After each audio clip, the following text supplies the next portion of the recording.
and good evening. Welcome to the Deltahead stream. I am James Howell. Tonight we're doing part 7 of Demon Souls in a very, very hot room because it is still summer. Somewhat implausibly continues to be 80 plus degrees, and my god, feels probably about the temperature as it is inside that dragon's mouth, I'm guessing, on average, because that's how life is lived in summer under our current climate conditions. But yeah, let's see. Remember last time we streamed, we had a couple of visitors who joined, one of whom was getting set up on Demon Souls, and the other of whom was a happy cooperator. Evening, Mahafun. It's good to see you. It was a happy cooperator on the the monk fight, and hopefully they will be back again. But if not, Mahafun, I draw my sword and level it at you, for we are to go toe to toe in the old monk chairnasium. That's what I'm going to call that. Let's see. And very good. The iPad was dead for a while, and it seems to be back up. So when I switch away from this, I will have chat. But, gosh, pre-game show. I've branched out to Mozart in terms of learning music. Kakate. I don't know the syllable for that one. E. I'm going to need a little bit of help with that one, I think. That's something I'm working on. I'm revising my language learning strategy. I've realized that so many of my attempts to really break past very basic proficiency in Japanese owes to probably borrowing a lot of the sort of integrating a lot of study techniques from high school and other classroom scenarios, and those actually never really worked for me in the first place, but you know, we always default to what we know. Evening, Shogi, it's good to see you. Yeah, no, I found out where that problem lived and I got that fixed. But yeah, no, a lot of my language study technique is borrowed from experiences that actually didn't work very well for me, certain classroom teaching environments, but you know, you do what you know, even if it doesn't work that great. So now I'm revising that a bit, yeah, we'll see how that goes. But yeah, I'm branching out to Mozart from Bach's sort of mathematical. I have my thumb on the pulse of the universe. This is what stars think like. Kind of music is wonderful, but having a break from that into something a little more human and a little more robust and fun even is welcome. And man, you can tell the difference in these guys' personalities just from the sheet music. Look at this. Look at that. Look at that. That is a happy person right there. That is somebody who says, I'm going to take my fingers for a walk on these keys. Panda. Yeah, Panda's around here. I'm sure he'll make an appearance.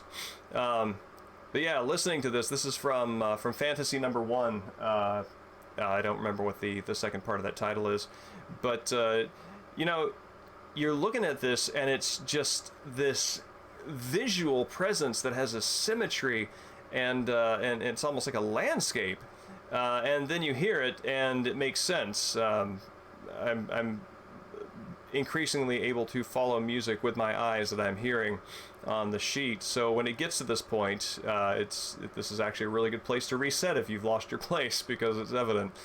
Let's see, what's the other one here? Yeah, this is good. This bit up at the top is, again, man just takes his fingers for a walk. He's like, whoosh. I want to get from this end of the keyboard over there, and I'm not lifting up my hand. I'm just going to run it straight over. But yeah, no, he does. He does some things that are similar to Bach. I don't know what the technique is, but and I don't even know how to describe it because I don't really have the vocabulary. But there are some things that he does that are very similar, and then there's stuff like this, which is absolutely Mozart and very compelling, and also very challenging on a stringed instrument. I will let you know. There is a difference between being able to do this, take your finger on one key, and sort of just like slide it all the way over, and then try to start. Where's my hand on thing? Yeah, there we go. Start at the top of a neck, and then try to find the notes going up that scale all the way up, another octave. And try to do it seamlessly without just running your finger along one string, because when you run your finger along the piano, you're hitting every note along the way. If you're just running your note up a single string, that's not quite the same effect. So trying to find something that approximates that is a fun challenge. And then there's this, which I love this when I came across this in the notation, because it's like, it's like two staves weren't enough. Just in case you thought you were going to get away without using those keys on the very far right. Here's an extra set of lines, extra set of notes way up there. So yeah, it's a lot of fun, and a new challenge to figure out how to bring to another instrument. But with all that, we can hop into Demon Souls. And I think this should be charged enough. Very good. Yeah, I can bring chat up. So, 1 second while that happens.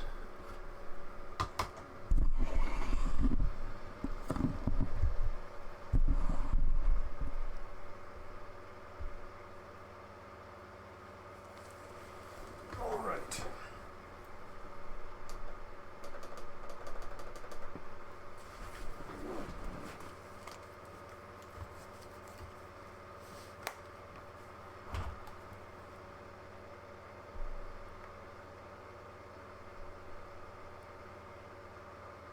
Oh, someone's streaming Killer 7. I look forward to getting back to picking that game up on stream, hopefully sooner than later. All right, cool.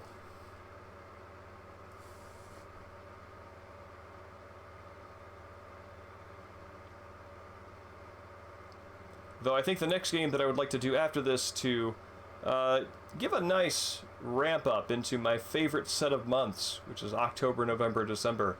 I want to lean into that with a scary game again. It's been about a year since that's been a focus, and I want to do the Grasshopper Manufacturer Fatal Frame 4, that was released on the Wii and did not receive a localization, and I'm actually very curious why. But it has a fan translation that I was able to hard patch into a backup, and I can run it on the Wii hardware. So I would much rather play it with the the Wii remote than emulate that with a mouse.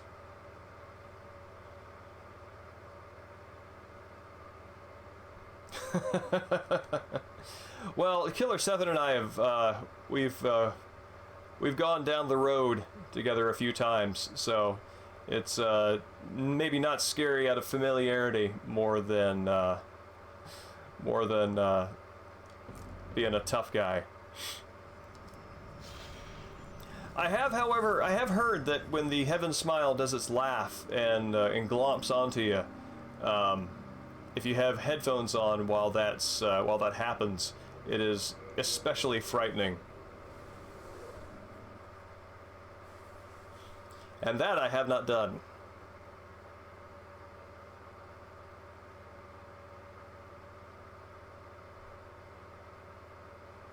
Saint Urbane. That is a grimace that I do not associate with the word urbane.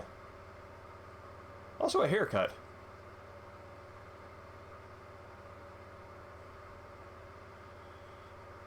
And maybe that's why he's scowly. All right. Time to. How about this? Let's, in case our cooperators show back up, let's go back to Swampland and make some progress there.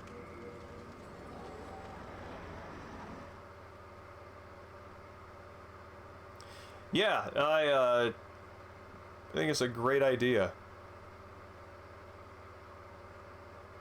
Evening, Orfeo. It's good to see you.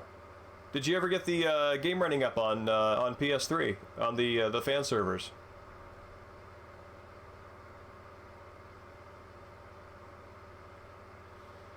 Yeah, one of the something that I find really cool with Killer 7 is back-to-back playing the Japanese version and then the English version stylistically. In particular, with the way that it frames the language, the visuals of the language. I really like how that game plays with the letters and the characters as visual artifacts as much as they are, semantic. And seeing how some of that carries over into the English versions. I recall some of the letter colors being the letters being differently colored based on how important or significant they are. But I feel like that really gets emphasized in the Japanese version with important kanji being given special visual effects, being read, sort of dancing around and the like.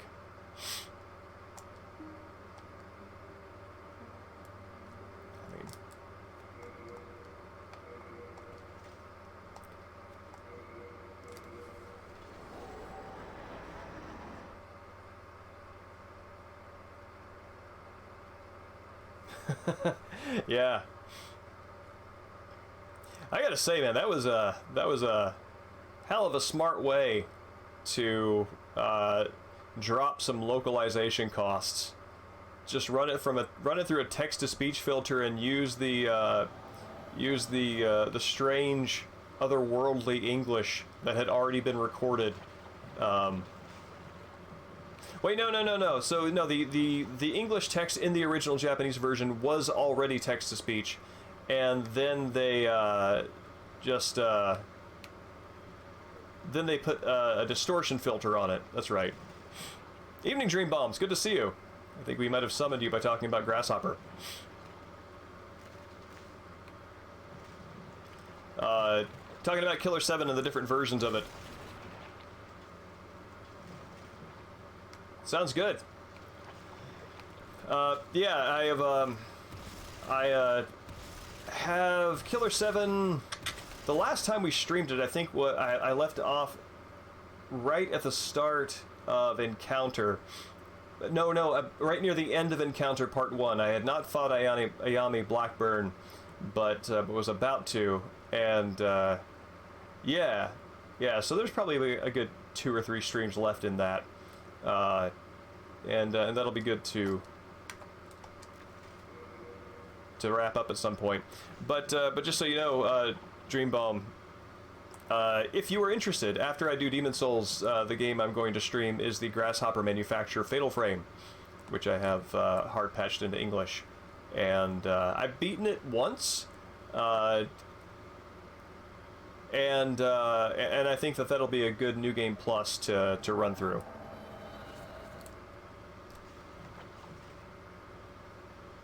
All right, congratulations, Orfeo.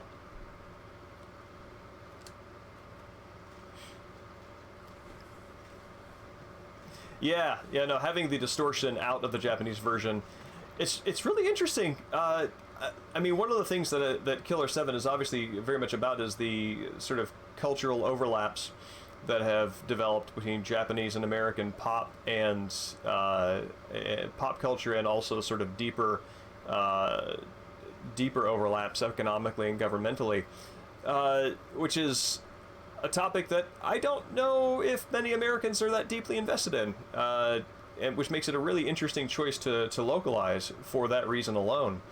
And having the English voice to the Japanese text is a special kind of effect that I think fits in more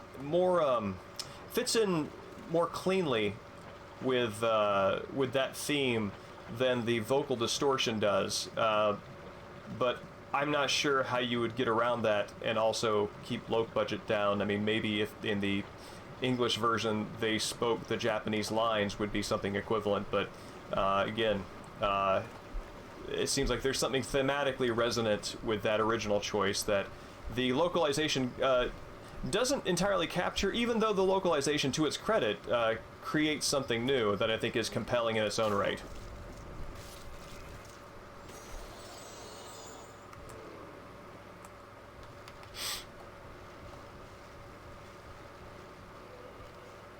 Oh, do you want to go back and get those spells lined back up, Mahavun? Oh yeah, no, I get that the English is intelligible, but super gibberishy.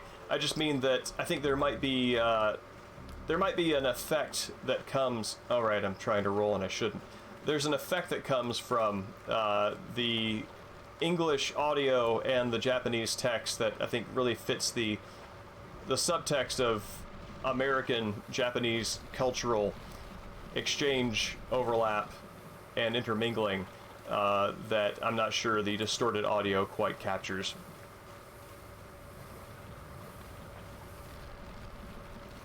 Then again, just philosophically, I do not think that a localization needs to capture literally exactly everything about the original. The intention is for it to be a coherent experience on its own, which, for all one might say about Killer 7's potentially confusing narrative beats, I think it is aesthetically a coherent experience, so it's done its work.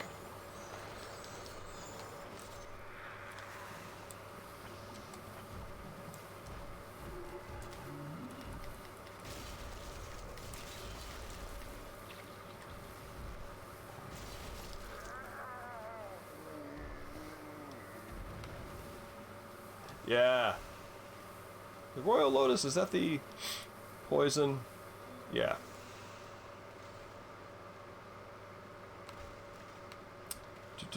Which way did you go? I looked down and now have no longer have my bearings. Is it? Help.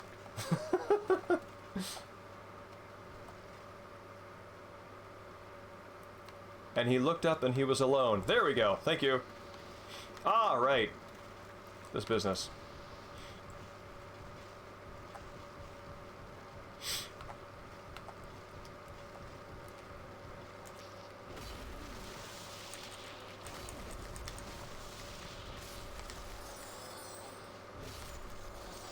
Good God, that's a hell of a fly swatter.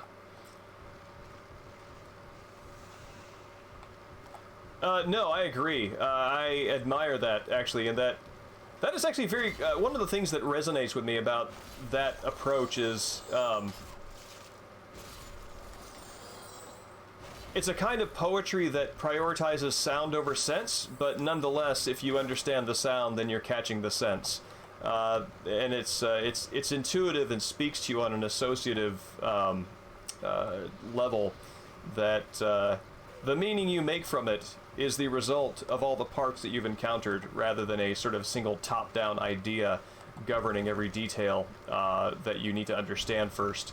So, yeah, I really dig that aspect of his stuff. Evening, Grayling. It's good to see you. It's been a while.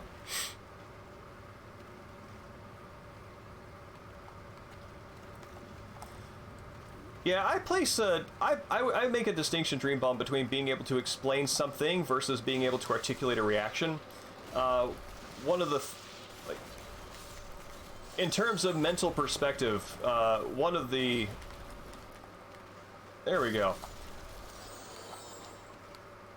One of the best things that I feel that all my time as an English major, both undergraduate and graduate, gave me is understanding that being able to discuss one's impression of something with recourse to evidence and with lucid thinking is a different kind of understanding that actually is more valuable in many spheres of work and thinking than necessarily trying to find an objective truth that something that sort of covers everything.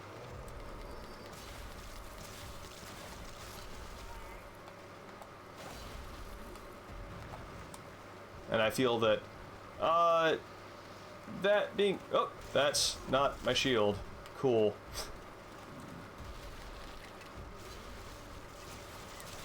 Woo! Who is talking? There we go. Oh, there's somebody there, one of these poison mages. Squish. But yes, having had the opportunity to practice that and refine those skills has benefited me.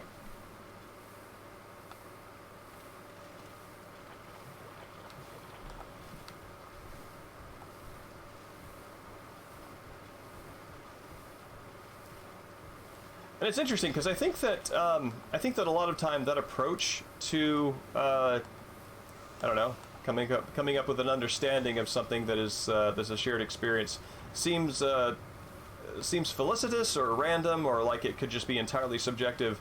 But I think that subjectivity rules if you're being a little loose and maybe not as intentional with the work as you could be. Did you kill a dog?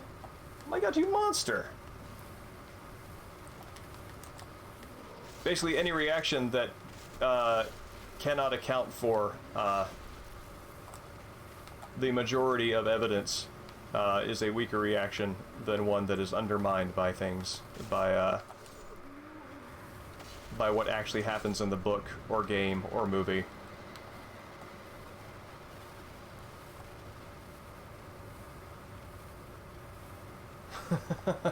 No, that's good, Space Hamlet. I concur.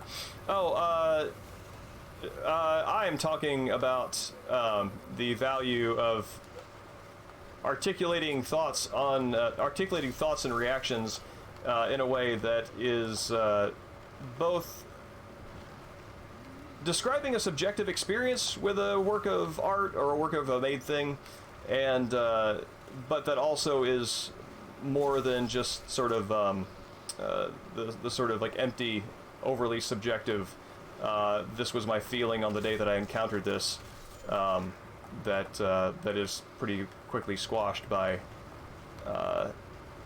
looking closely at the book, game, or whatever under discussion.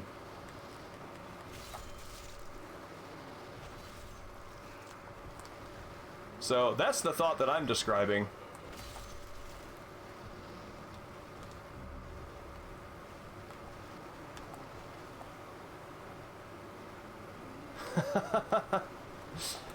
That is a good thing for a teacher to tell you.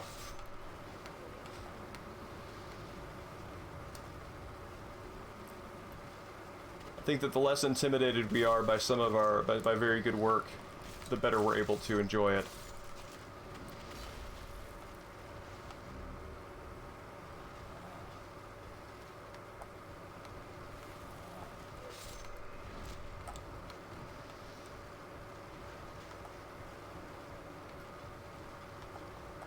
What is this? Is this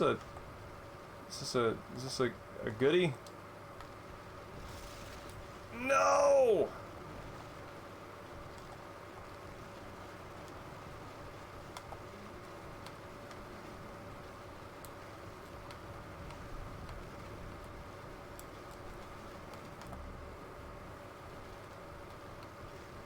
I'm honestly fairly rough at multitasking, so sometimes when I'm talking and trying to articulate something while playing a video game, I really do hope that the string of words coming out of my mouth make the kind of sense that I intend them to.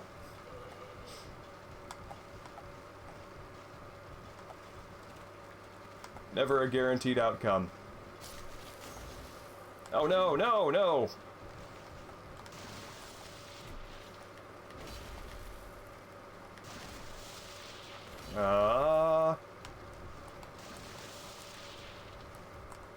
There we go.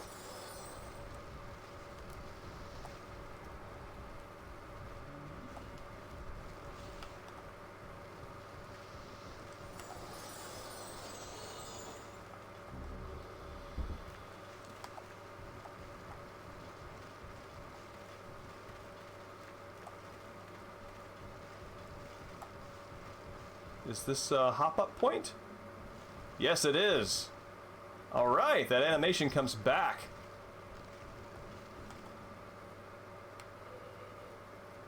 Oh. We might have a little bit of lag.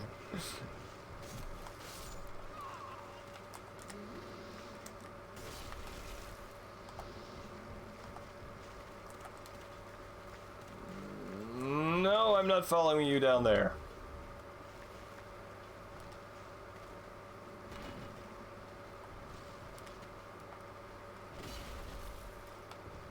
Oh, there we go.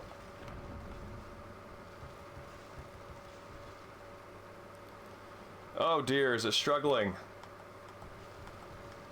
So soon in the evening, too.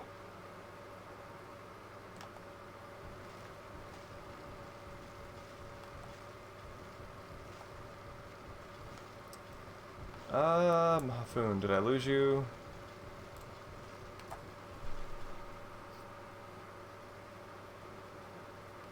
Wait, what? We're back at the start. Oh, I see. I see where we are. Okay. Weird. I mean, this is that right there is quality Souls level design. I actually expected to see that more often than I have in Demon Souls. Because I think Dark Souls really took that idea of, here, you go play in this level for a little while, then you'll create a shortcut back to the start, and really ran with that.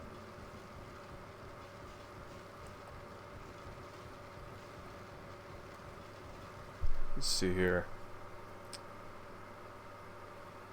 Huh. Stream is showing up as live on my end, but I guess you can't hear me, can you?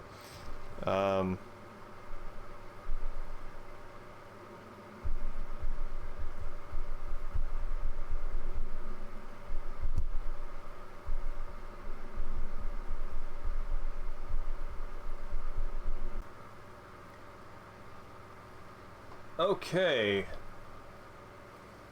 Yeah, Streamlabs OBS froze.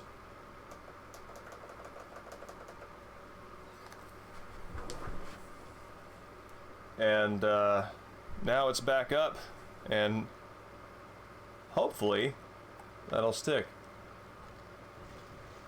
Maybe Streamlabs in it to keep the ads flowing.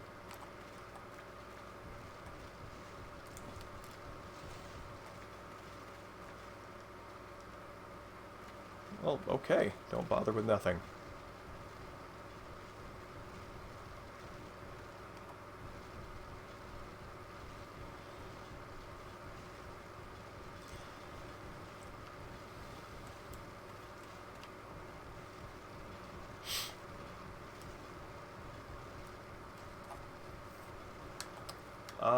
Okay.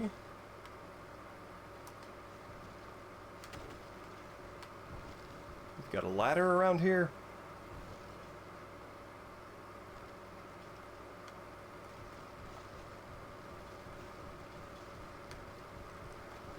I remember when I played this through the first time, getting lost here and not really understanding where I had been and what there was to discover was discouraged me from being very curious about it.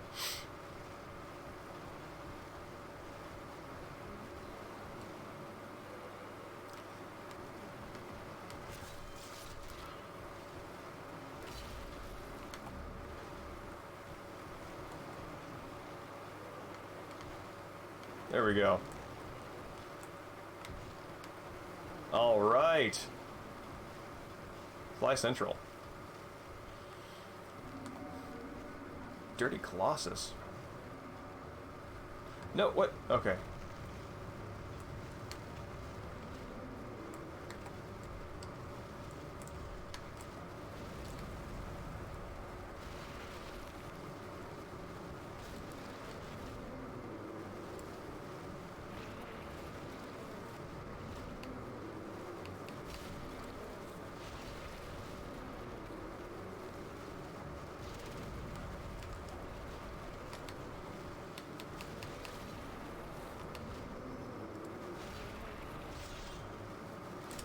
Woo!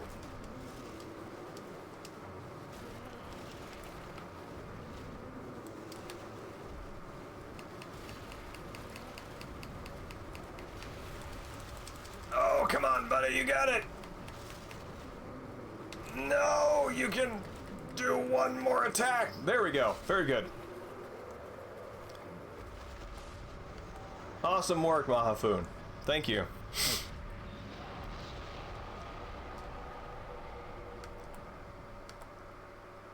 Rock on. Yeah, no, when I say that we shouldn't be intimidated by Shakespeare, I certainly don't mean to make it seem as if he is less important than he is. His work is amazing. It has depths that you rediscover every time you go back to it. I just simply mean that if you can think of his work as just as a poem or a play itself without attaching too much weight to the person behind it, if that's ever possible, then you can kind of look at it for what it's doing rather than what he's doing. And I think if you do that,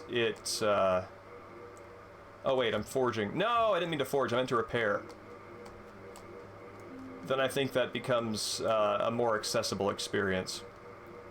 Part of that also, I think, depends upon having a creative frame of reference for what is being done in the particular art. So making things is actually one of the best ways to learn how to read or appreciate better, I think.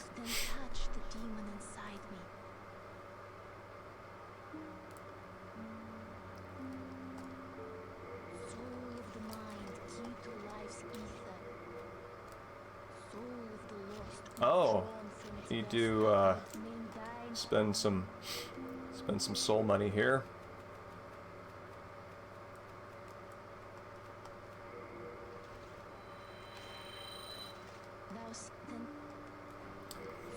Let's see. Yeah.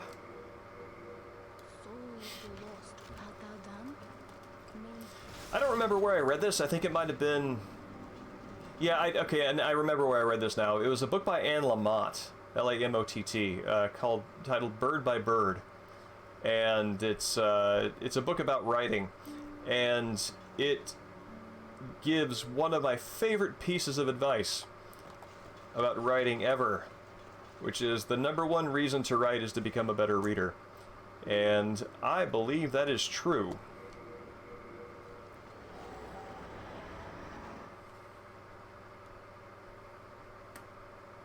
Awesome. I'm heading back to the Archstone in the swampland.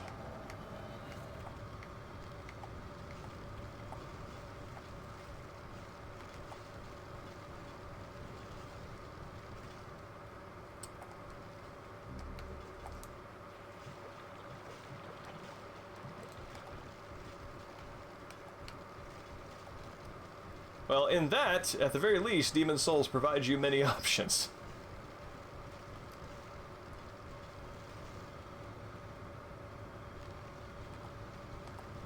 Tanith? That is the one word, Space Hamlet, in that string of words that I do not recognize. Let me know where you are putting your... Oh, is this yours? No, that's someone else. Oh my. Is that a disconnect? Or perhaps you got invaded. Oh, right.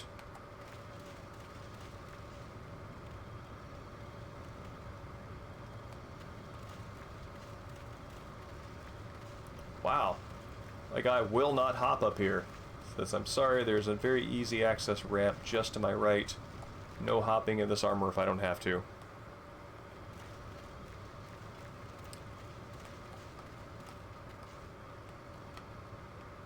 There we go.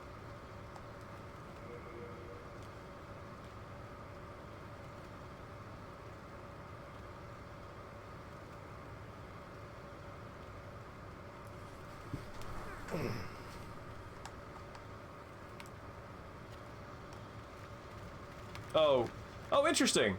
I don't usually see the None Shall Pass fog during multiplayer show up above you. I'm used to seeing that blocking off a cave or something that you could walk into. But nope, there it is.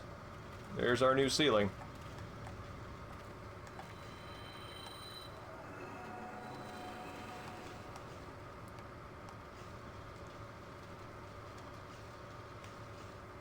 I love how carefully they walk down ladders in this game.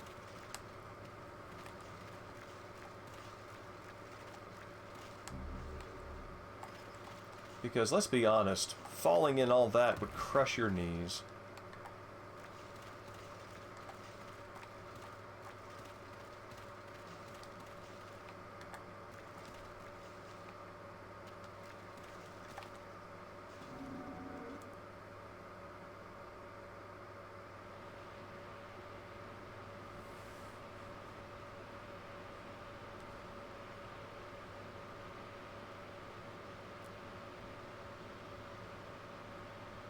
Those waterfalls of viscera.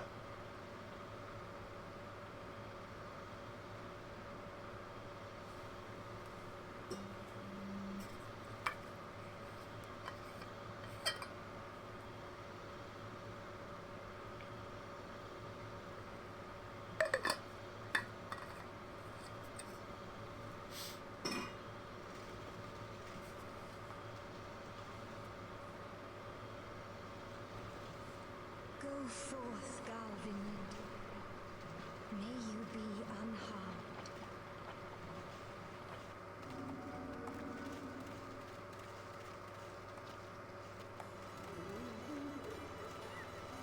Leave us, slayer of demons.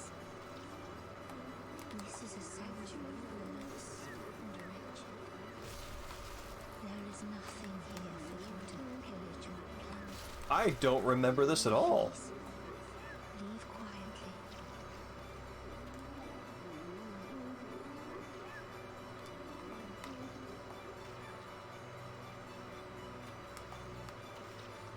Well, I tried it. I don't get the appeal.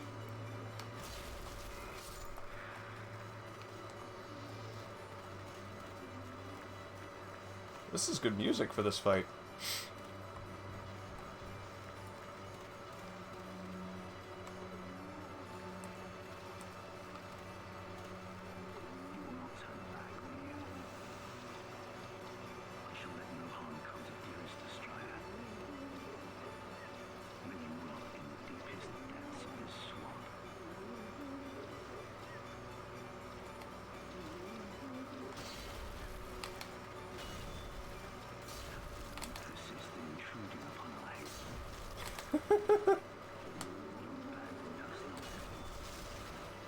You abandoned us long ago. What is...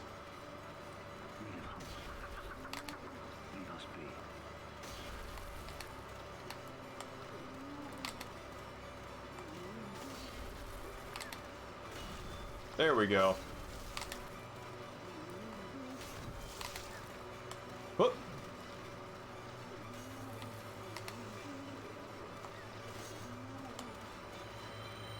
I mean, I know that I am at a disadvantage trying to attack him with a giant smashy sword in this environment. I'm surprised that he has a giant smashy weapon and chooses to use that here as well. I guess it's working out pretty well for him there. Oh, thank you.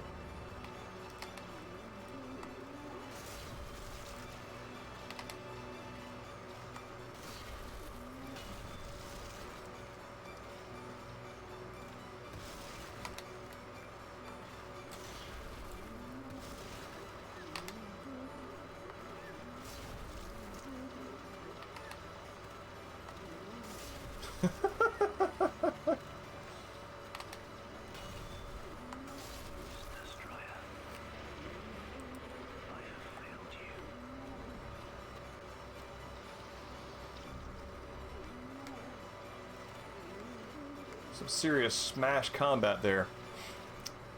Let's see.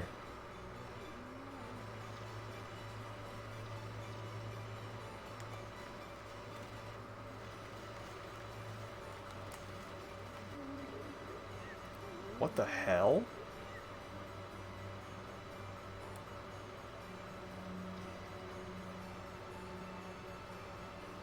It's really cool that they let you see the bodies bobble with the horrible flesh corruption babies. Oh wow. Plague?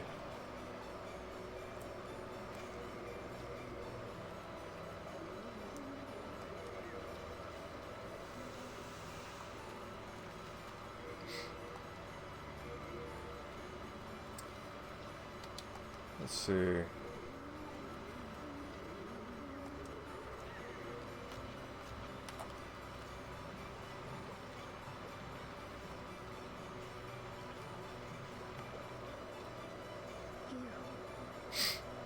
killed him, didn't you? Very well. I can no longer resist you. Do as you like. Take your precious demon soul.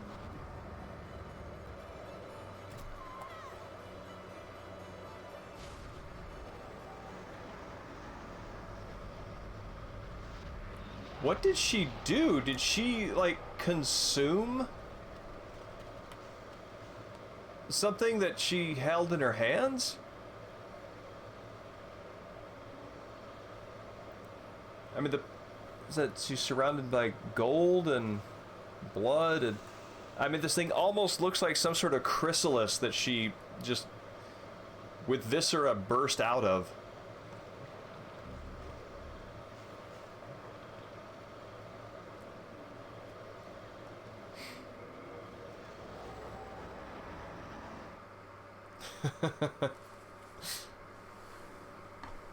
Well, let's see. Whoa, wait. Music changed.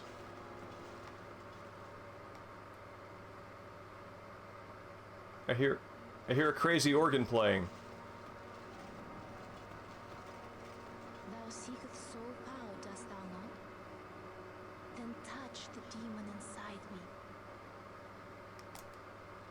Soul of the mind, key to life's ether. As for me, I am only here to tend to the flames. I keep the candles lit and serve the brave demon slayers who are trapped here.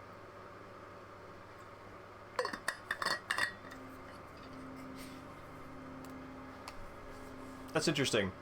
I haven't thought about the Man in Black's design before, but there is a, nice irony with, the sort of blind Sybil holding a light for others to see by, but also the fact that her eyes are occluded with wax, which would be the same substance as the candles.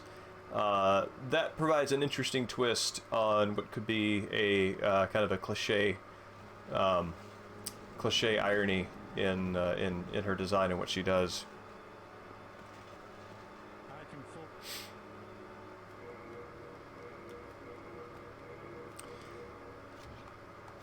Alright, let's see. Stuff that I got off that fella. Well, it does improve my stats a bit. It smells much less like Yurt.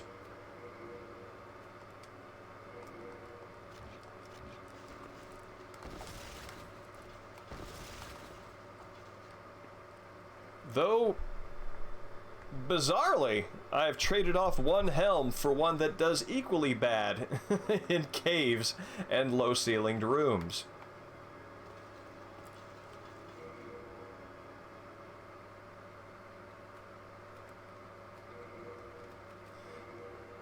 Is there some way to interact with her in a way that sort of gets her out of any kind of predicament?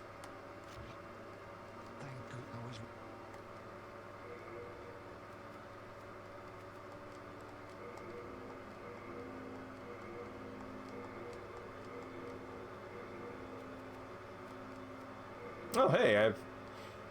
Many monks had wrappings. Alright, let me... So what is the Ring of Sincere Prayer? What does that do for me? Miracle power and casting time, not my build. Evening Arc! It's good to see you. Oh, I don't want to kill her and make her have to resurrect. It just seems like a painful process. Adjudicator shield for life.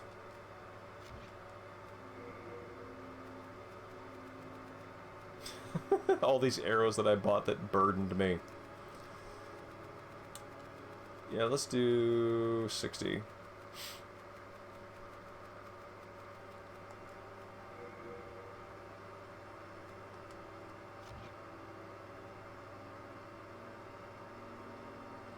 eyes occluded by wax. It's got nice sonics. I like it. We are in. Let's squish a soul.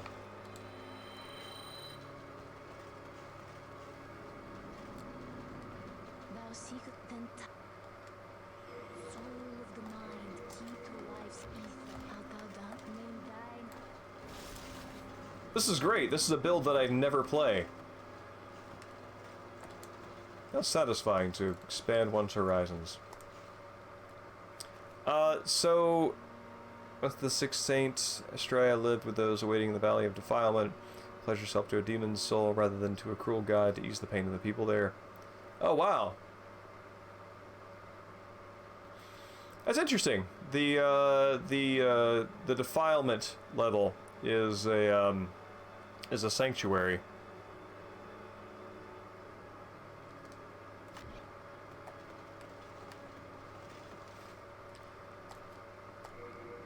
Alright. Then this and the old monk fight are the two that I have left before I'm at the end.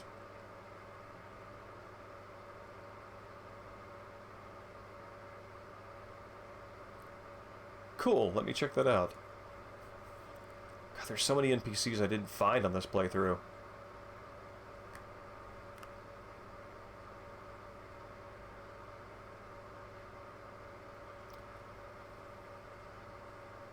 Australia actually gives me more Fia vibes than anything else.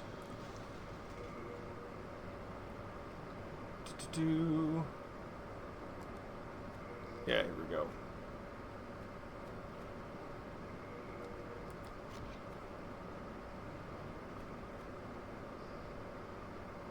It radiates a strong power.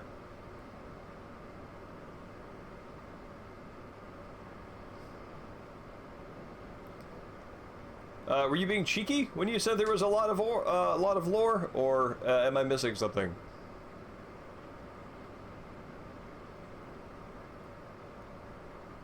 Evening, Sim. It's good to see you. How are you? I like how indifferent it is for you to find things. On my, Oh, I see. Okay, gotcha. On my, re-playthrough of Elden Ring that I started, just last night to create a God Hand build, I found an NPC within the first 10 minutes who's got a whole quest that I did not even know existed in my 200+ hour previous playthrough.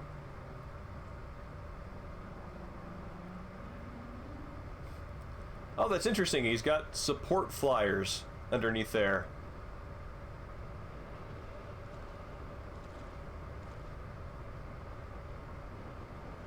Oh, maybe they don't support him. Maybe they're just hanging on.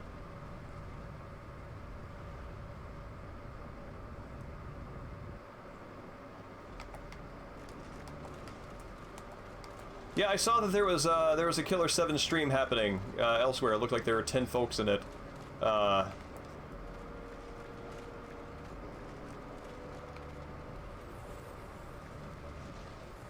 Right, gimmick sword boss fight. Proto Rykard.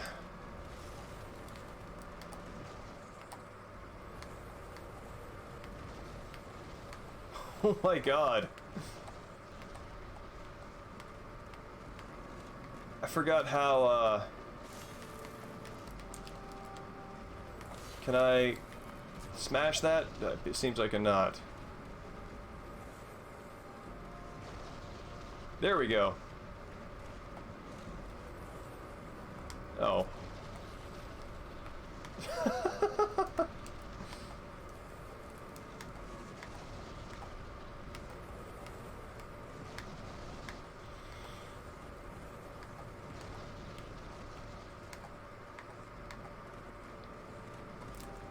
No, don't target that. Target the very, very special crystal lizard right in front of us.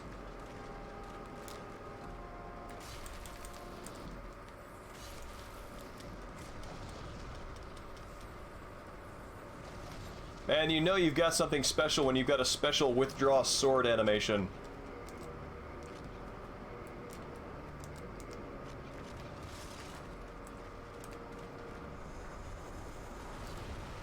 Yeah.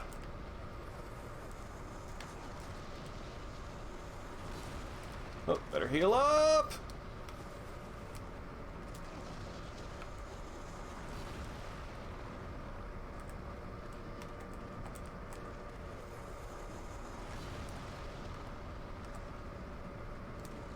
There I am.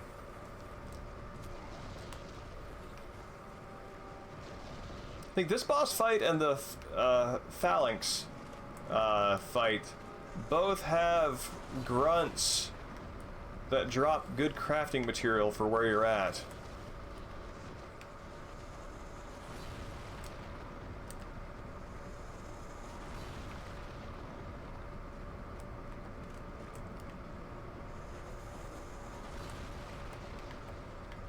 Alright, Storm King. There you are. What?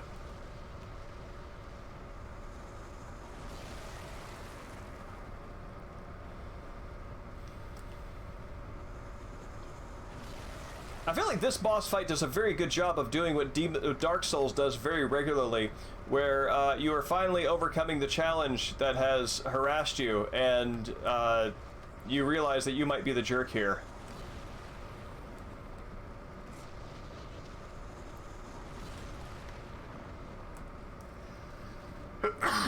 Excuse me.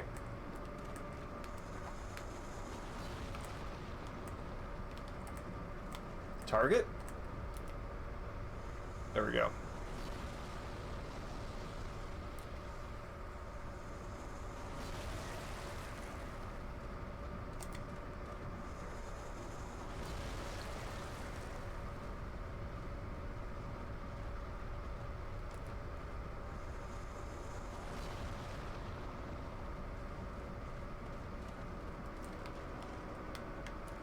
Oh, and I'll check chat in a second, otherwise I risk running right off a cliff.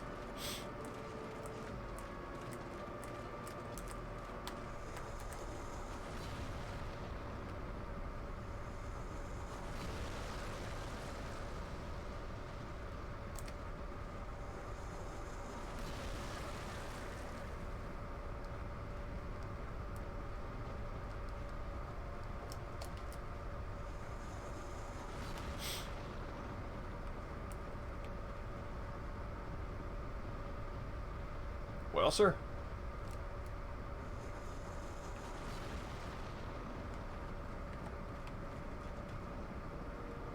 There we go.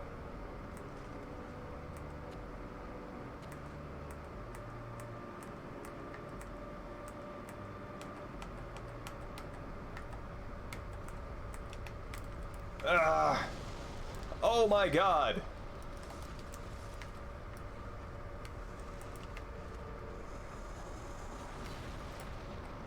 There, please target the thing.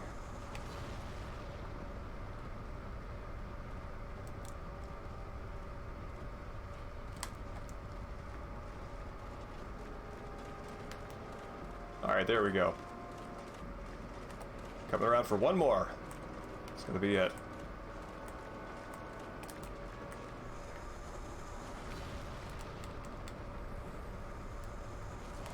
Okay, I want to kill this one so it stops stealing my reticle.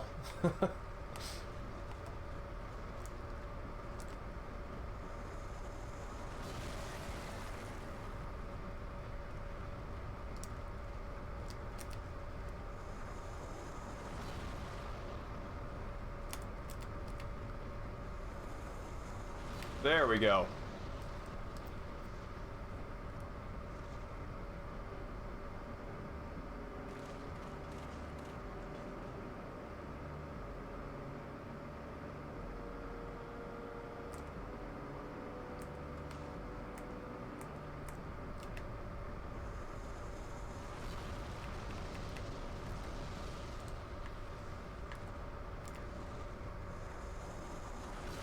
There.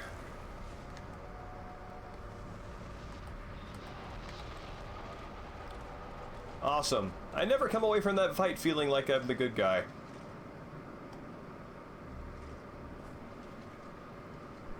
Okay, now catching up.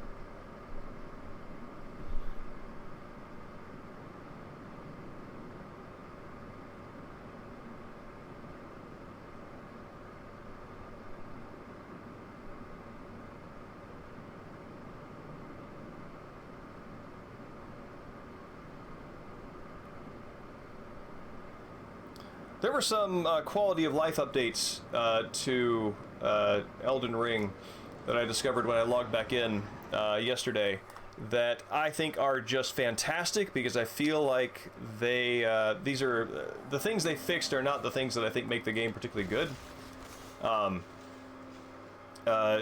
Specifically, when you have a special menu item or something unique to do at at a bonfire or grace point. It's got a little asterisk, kind of glowing asterisk beside it, so you know to pay attention to that. Just with that one update alone, I have had twice as many interactions with Melania? Is that her name? The maiden stand-in who levels you up. Anyway, I've had twice as many interactions with her up to the point that I am in the game that I was last time, and it's great because paying attention to the menu isn't the draw.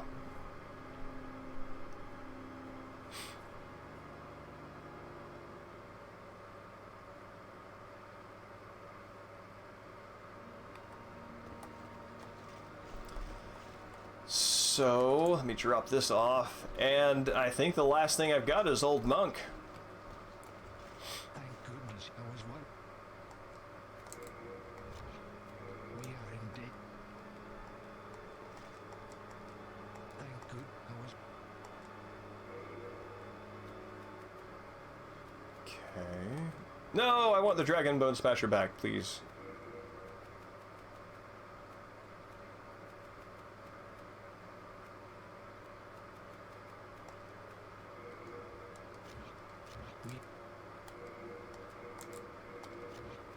There we go.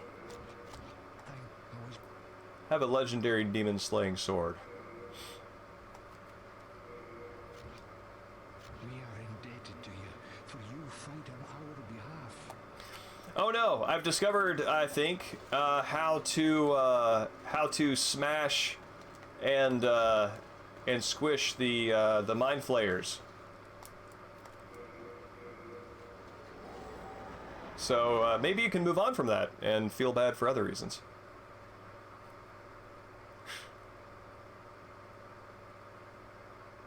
The world is your oyster.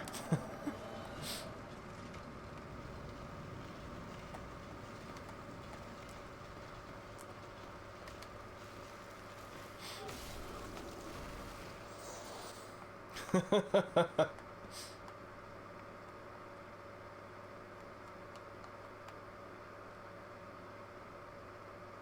think a lot of thinking, smart people generally know that feeling.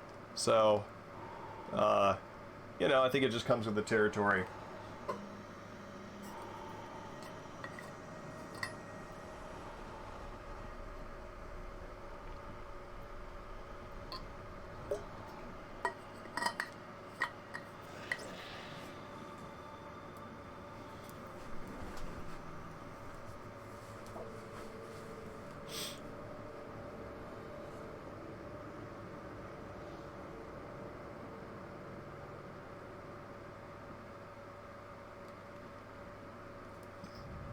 Dark Beast Parl is an interesting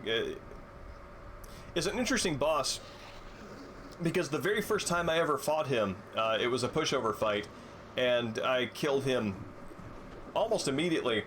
Every other time after that, for every new character, every Root Chalice dungeon, every moment I encountered him after that, I struggled with him. And I don't know if it was just beginner's luck, or if I started thinking about it too much, but yeah, that first fight with Parl.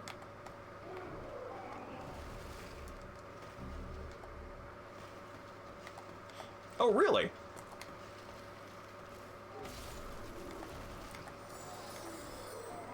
I forgot to level up.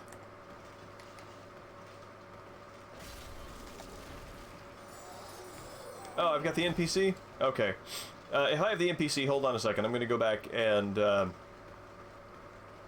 make my sword smash better. And then come and see if I can...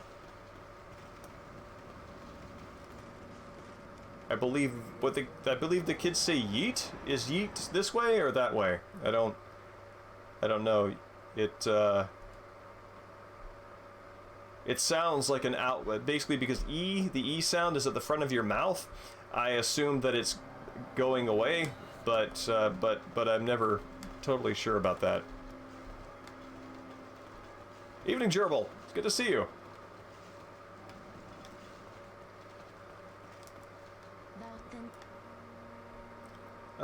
Here we go.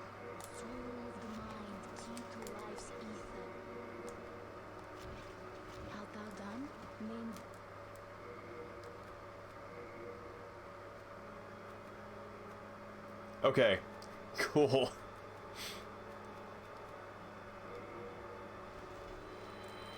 I mean, yes, the main way that I learn the younger generation's slang is from consonant positions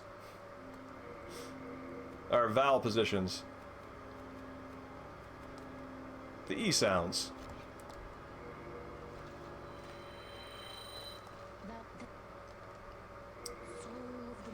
Oh, just a little bit behind. I don't remember if I read this or if this was somebody who was teaching me Old English, but we were talking about strong and weak, strong verbs in Old English and other Germanic languages, and the present tense vowels being more in the front of the mouth, and the past tense vowels being further in the back, with the idea that that something that is further away in terms of time, or something that has reached a state of completion, is associated with these muscles, and everything else is sort of up in the front as if it's going outward. That might have been my own association for remembering it, but I always thought that was neat.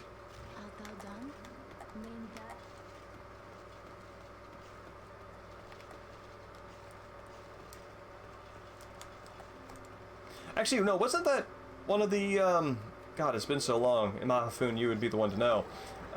Wasn't that Grimm's or Werner's Law about the migration, the vowel migration, yeetwards?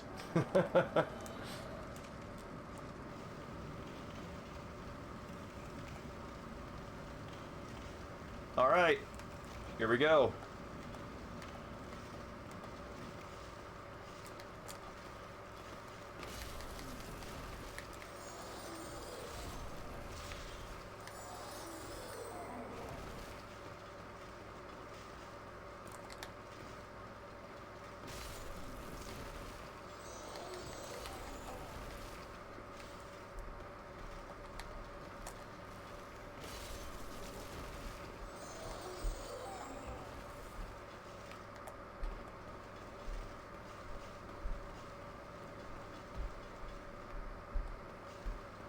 Okay.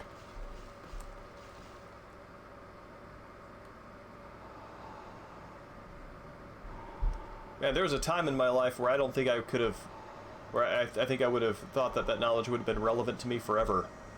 And now it's reached the point where I know that I knew it, and re-knowing it requires a little bit of warm-up. I see.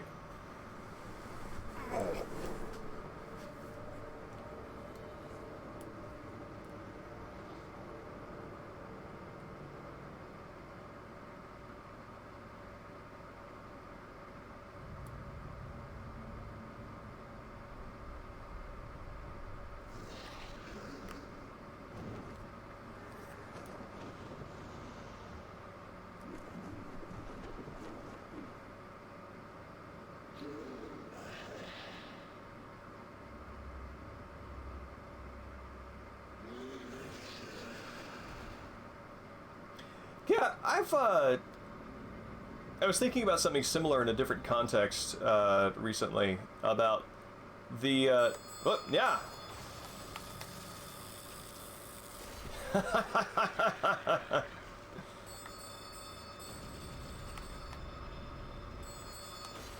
What? No! It wasn't supposed to be this way!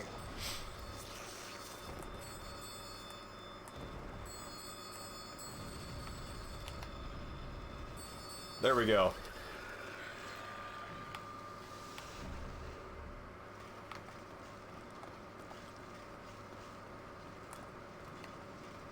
Basically about how, like, so much of mastery is about knowing how to relearn something, or knowing how to, like, refamiliarize yourself with something, rather than being familiar with it all the time. Oh, my depth perception.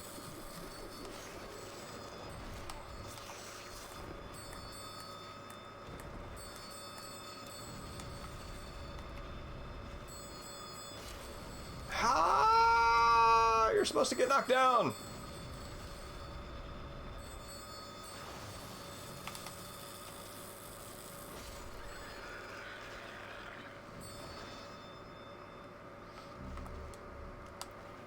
Yeah, sometimes I'm asked why I keep so many books when I have read them. And the answer is, I don't know when I'll need them. So...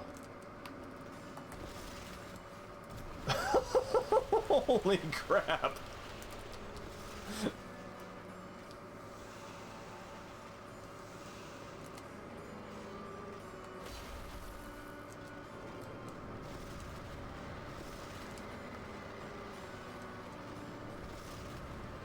Oh hey, I died there last time.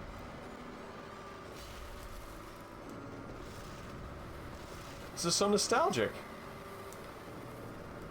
No! God! I want to default that thing off.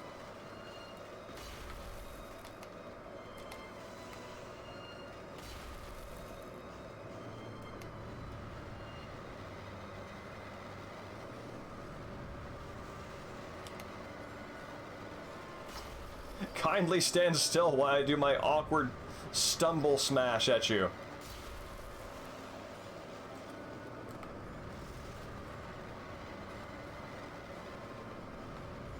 Weapon broke? What? Oh wow. Apparently that's less of a problem than I thought it would be.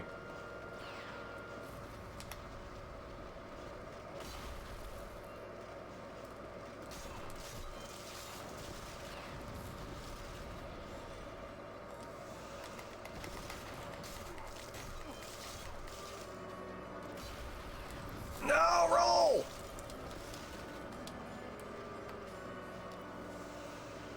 Whoa, why am I, does plague diminish the amount that you heal by?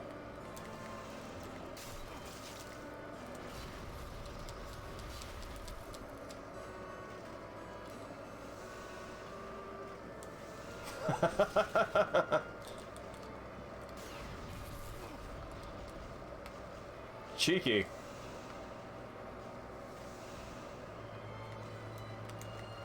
Oh, well. There went the surprise out of that backup plan.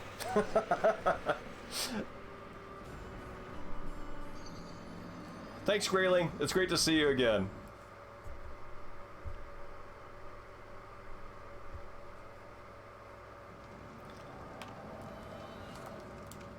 Look, man, the shield is so I can feel good about myself. Hold on, I gotta repair my dumb sword.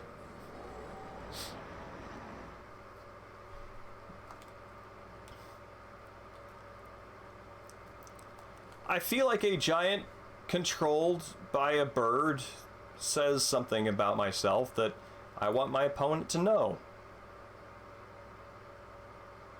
Which is that I like this giant and I like this bird.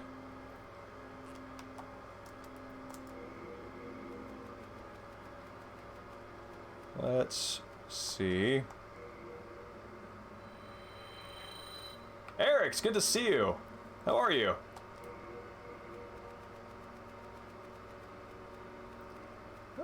Storage soldier, slow storage hero. So let's do this one.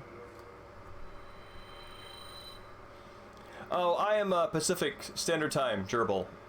So usually, just because of the way my evening usually frees up around 8:30 to 9 Pacific Standard Time. So I tend to have, if you're Eastern, it's probably around 11:30 to midnight. So I wish there was something I could do about that, but oh, Ma, what?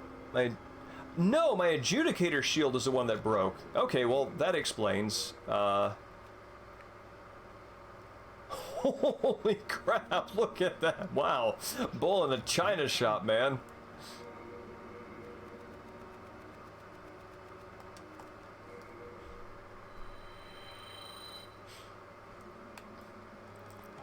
Yeah, somebody I knew gave a pretty detailed breakdown about kind of like some of the ways that the visual presentation of the new Demon Souls takes a lot of the darkness and the hard edges out of the aesthetic of the original. I haven't played the new Demon Souls, so I can't speak to that.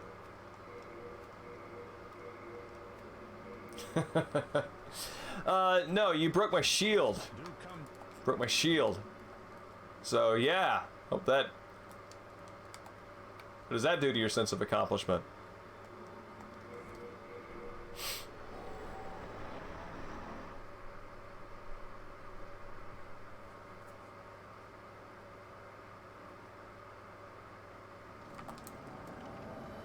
What was that? Some sort of acid magic that you did to break the equipment? Because it didn't break, where is it? There we go.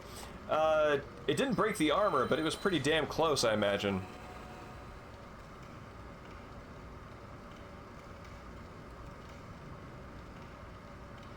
Acid cloud, that's it. Oh, come on, do it one more time.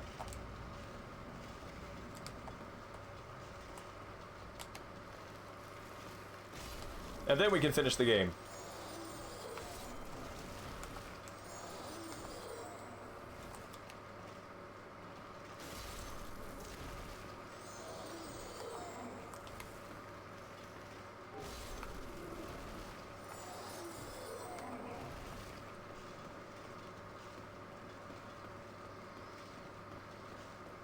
So while I'm running up the staircase, is it summoning you at this point? There we go.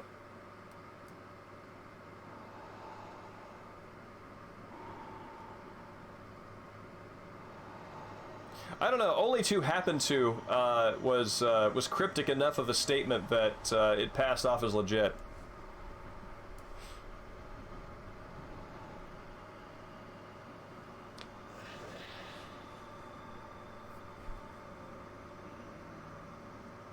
Wonder if this guy at the top of the staircase just kind of like gets tired of having his soul returned to him every time a champion fails.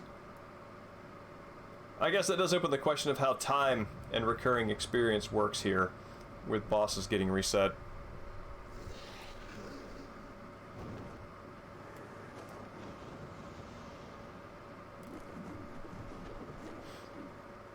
That's interesting.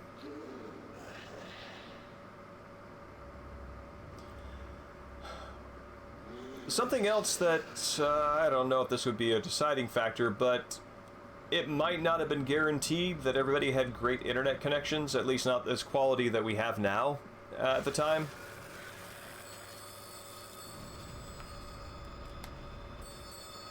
Oh, right in the middle of my swing!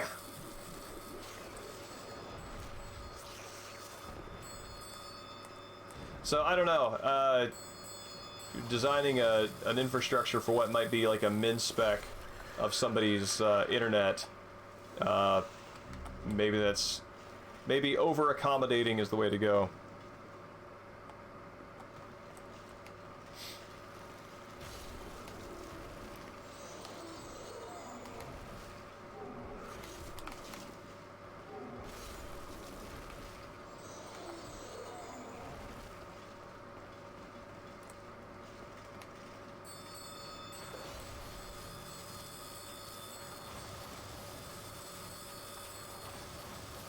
Is he just refreshing my stun? Interesting.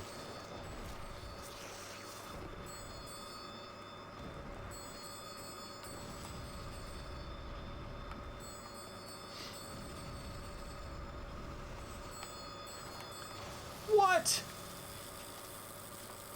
Ah, that's fair.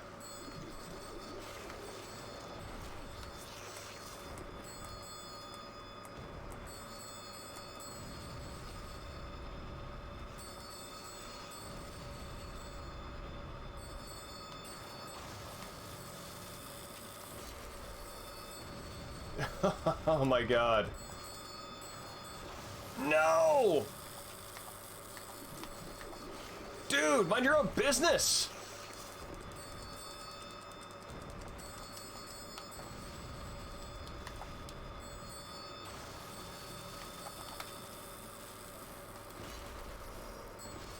And please, be within range. There.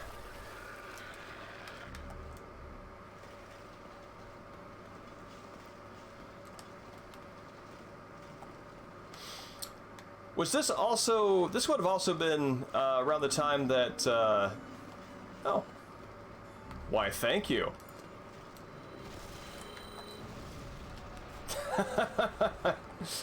This would have also been when PSN...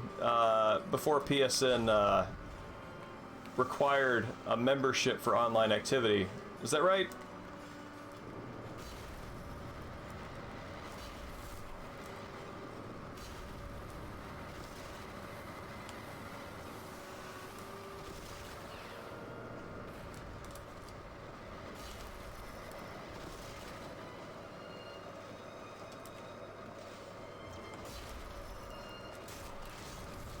It's weird that the health meter was looking orange when you took the damage there.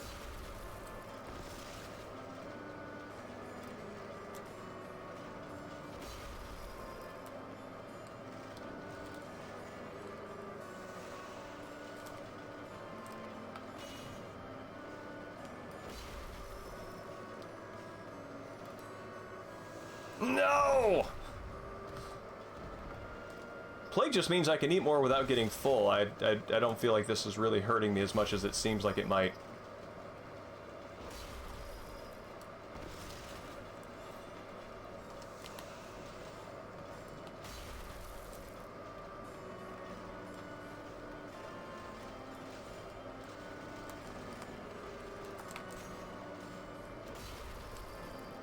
How did you do that?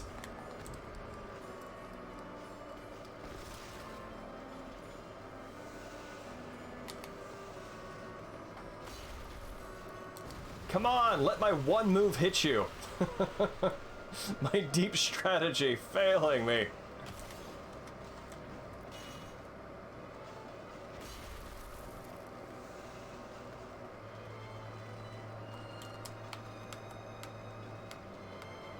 I was hoping to time that with death, but no.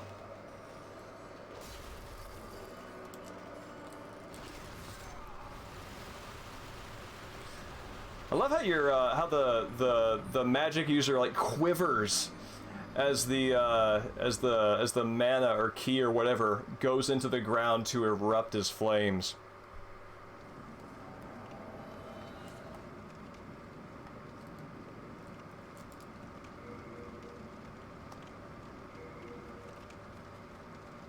Let's see.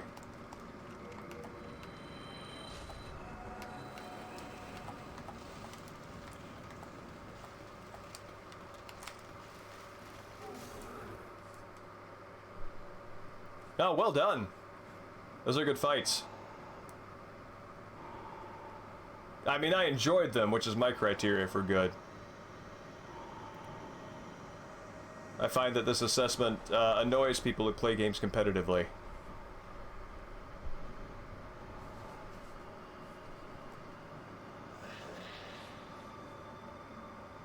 Actually, really curious to see how easy the AI is after fighting a capable human combatant.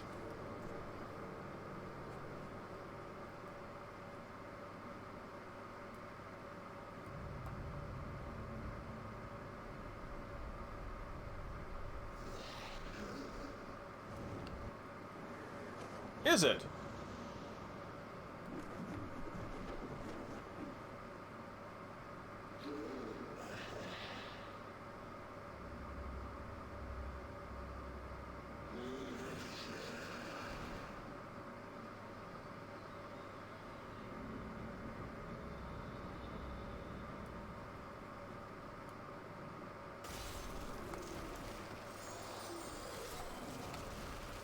Let's see.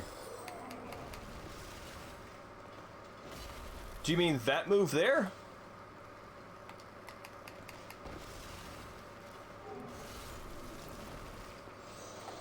It just looks, maybe there's something on the numbers end that I'm not seeing, but it just looks, animation-wise the same as the regular, R2.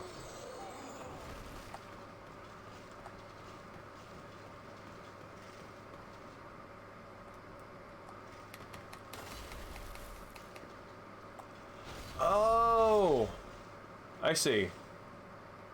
That's like the follow-up to the skippity skip smash.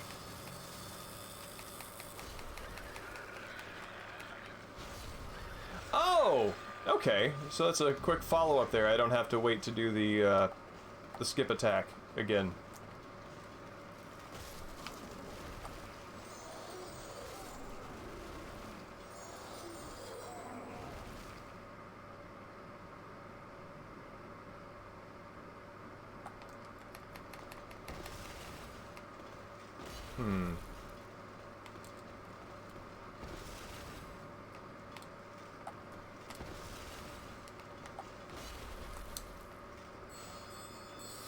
No! Do the thing where you're going to be an easy opponent. There we go.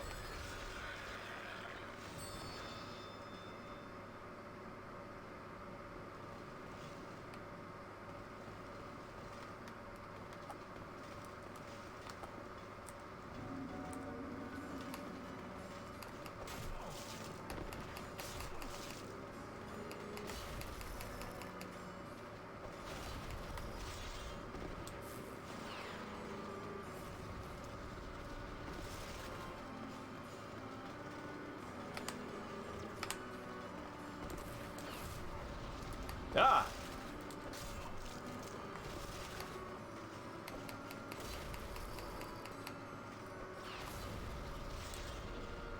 Oh boy! There we go, better heal up. There we go. I want my smash to matter! Alright, wow, yeah. So when I'm not playing with somebody capable and thinking, that is a much easier fight.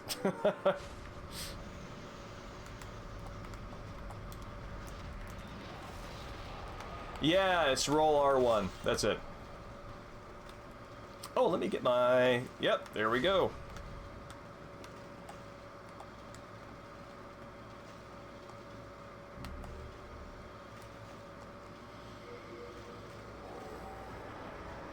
I do move through games from beginning to end without going for a completionist streak on stream.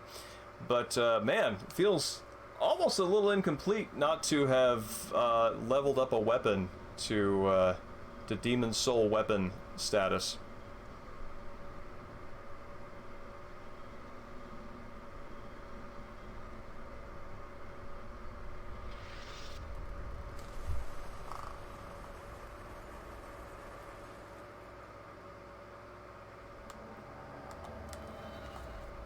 Dramatically and for pacing, I 100% approve of having a major change to something that you have become accustomed to, such as a pit with a magic seal over it for the hub world. I hear voice of yore. The old one is calling for thee. Let us proceed below to its lair. Us? Are you joining me?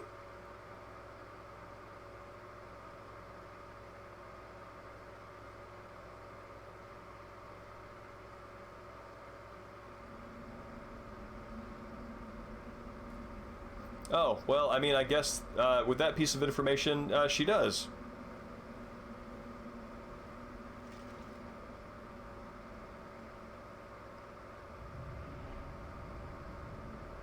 I find it interesting that she can grab me from a standing position, and despite being super strong and weighted by armor, she herself, by dramatic necessity, can pull me into an open pit.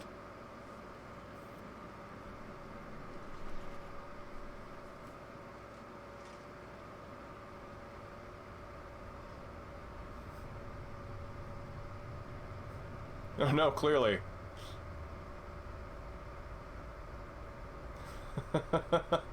That's right. When you've got technique, size and mass don't matter.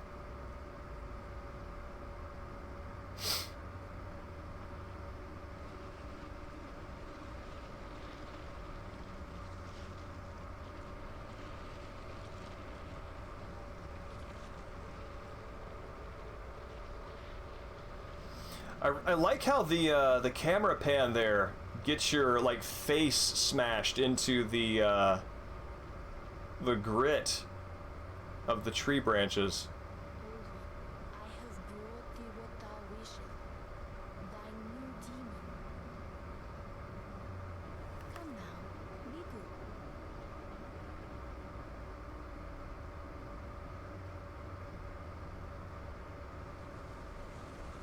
It's rad that they put those seagulls in there for scale.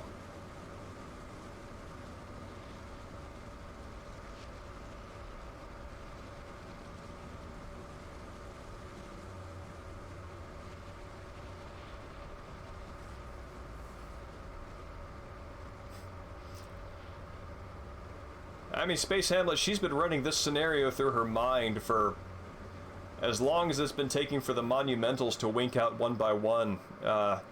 I would hope for her sake that this moment would truly be hers.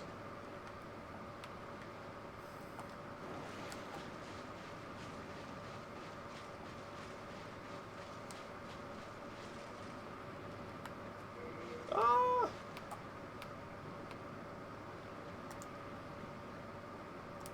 Yeah, I want to fall down there again. I want to see what it looks like if I do it on my own.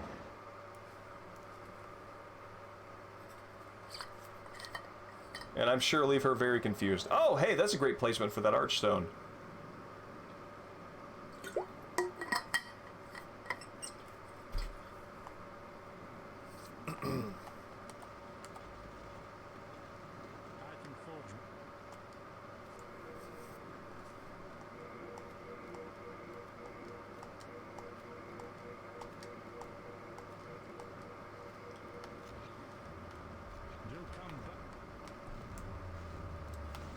See.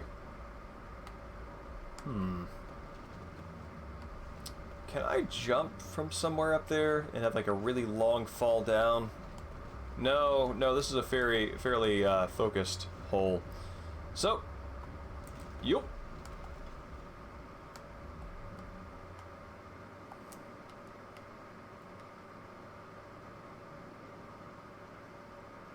Wait, do I...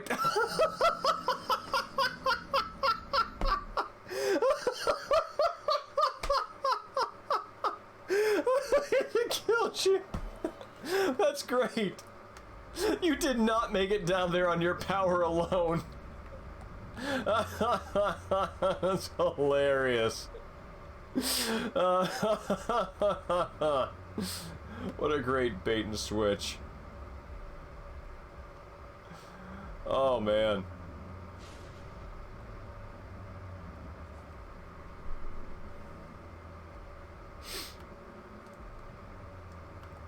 All right. Move to below the Nexus. Okay, so that's what they call it. I like how there's not like a death plane there that like once you cross it, or at least if there is one, it's really far below, just to let you know how far you can fall to die. That's your journey.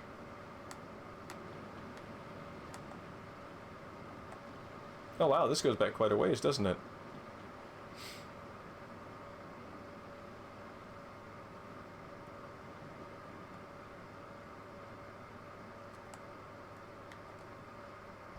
I'm kind of getting, what's his name? Star Scourge Radon vibes from this.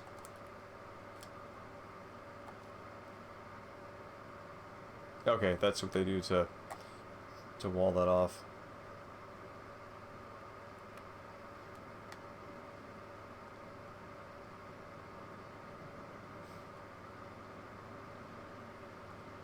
Oh wow, look at the size of that sword.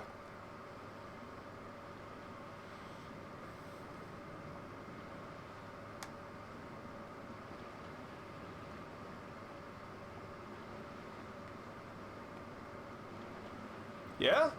Let's see. Oh, you mean this, is it this thing right here?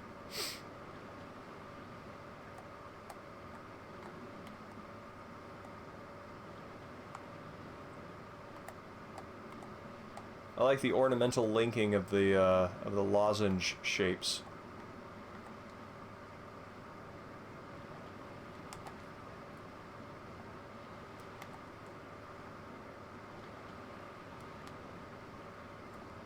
Let us proceed below to its lair. Let us proceed below to its lair.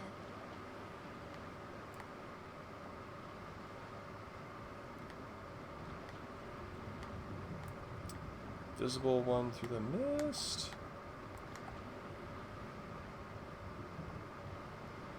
Is it that fella there in the background?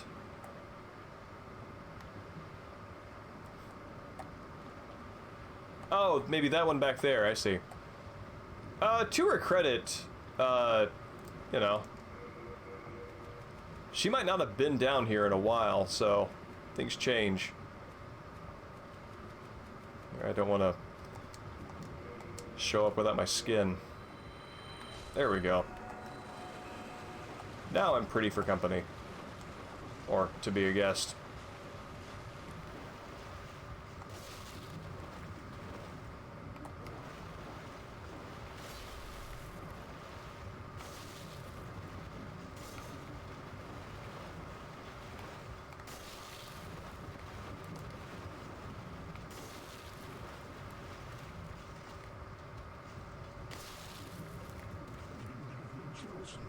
Oh, wow.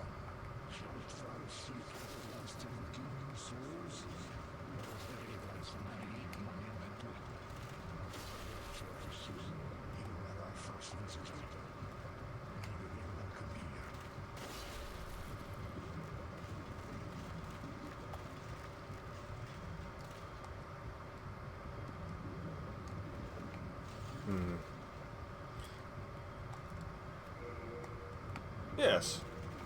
Starting at the end.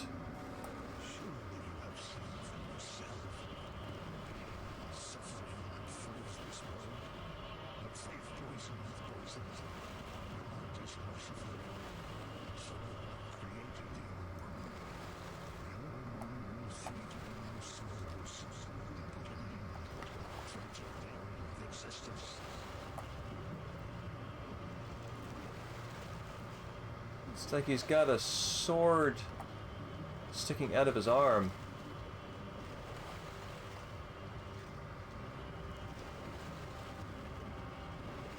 Gross.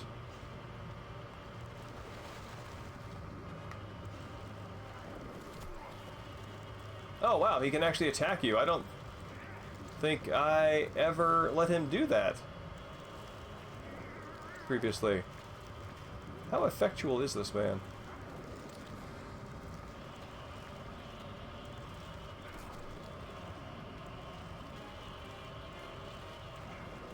Okay. It's got this kind of smash attack.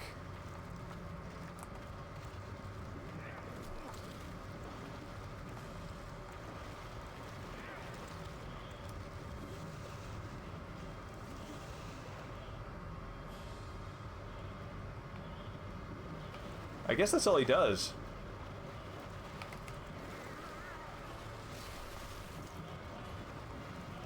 I dig a ceremonial end boss. Or at least ceremonial to date.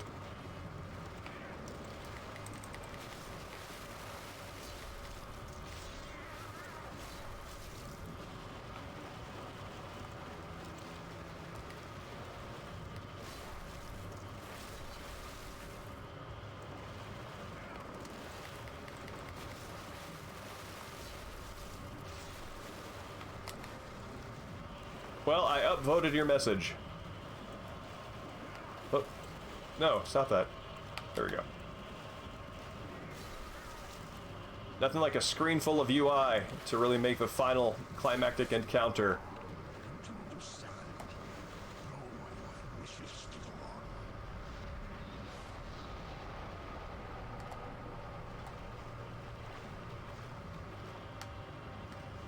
on. Oh wait, did I just choose an ending there?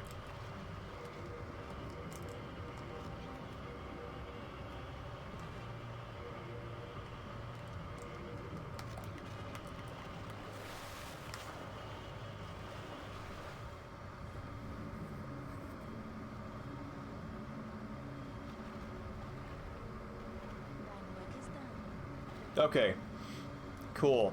I chose an ending in Elden Ring that I did not want by mashing a prompt after killing important boss, and great big buyer's remorse on that one. The Nexus shall imprison thee no longer.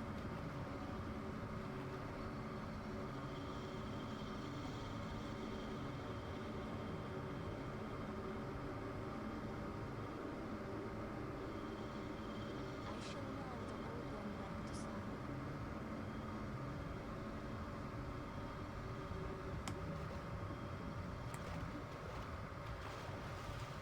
The Old One and I shall slumber interminably. That is the way it must be. Thou mayst go. Be born to thine world. Oh, so this is my choice, right? If I kill her, then the old one stays awake, and if I walk away, then the old one goes back to sleep.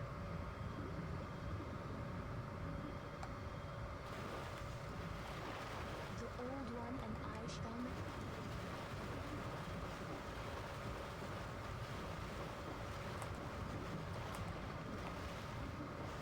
Well, My good luck. thoughts.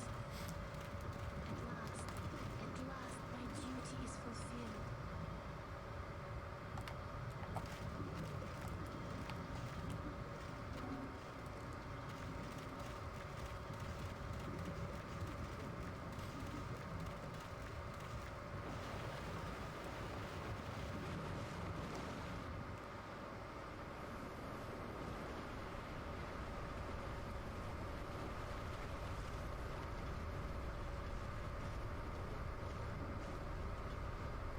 See, that's what you want to see at the end.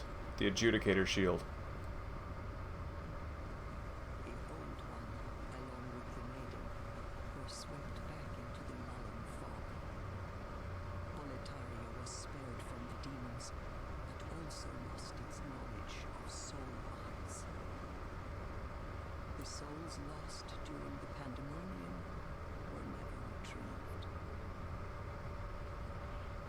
And today, the unstable world has another monumental to hold its fabric together. Oh dear, is that what I signed up for? A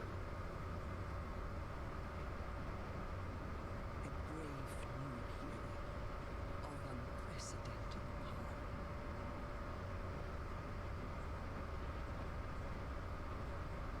Huh.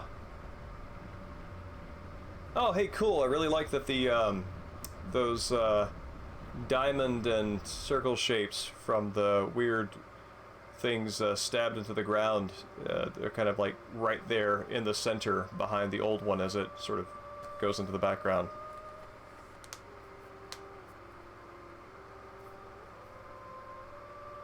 Aw, baby's first demon.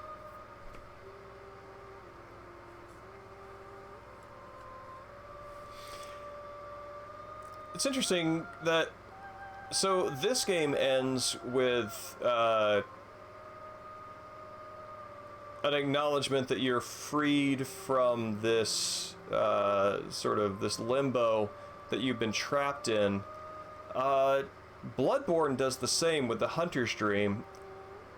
Do the other Souls games acknowledge that this sort of cycle of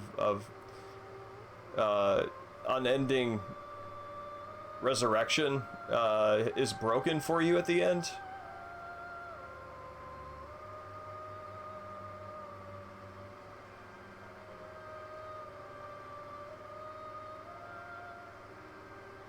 Oh, that's neat to see Alant there with the dragon.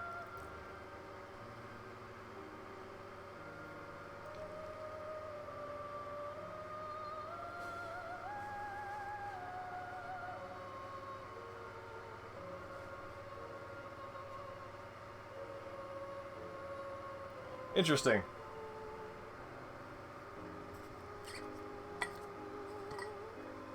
I guess where I'm like building that off of is that she does say that you're free to, she says that you are free from the Nexus, so I'm assuming that becoming a Monumental was not the only way forward, for your character, but that it was a choice, made independent of the player, but with the old one asleep, that choice was a possibility that they chose?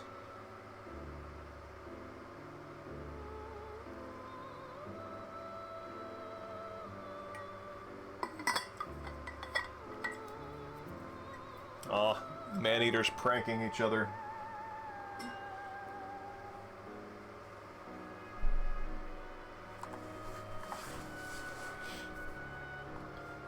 Oh, I guess like by breaking the cycle, I don't mean necessarily for the world state, but for the individual character.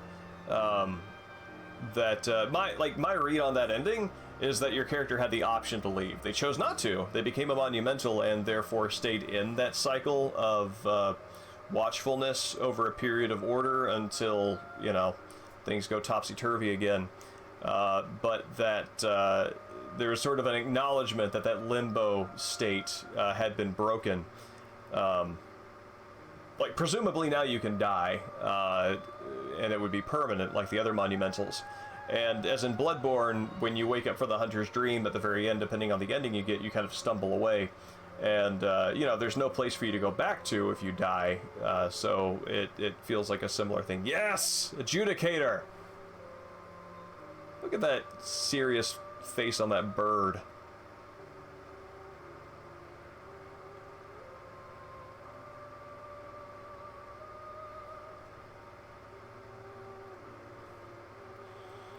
Yeah, no, the relationship and the flow, but the relationship between extremes and the flow back and forth between the two, I don't think that ever gets resolved in any of these games. I agree with you on that.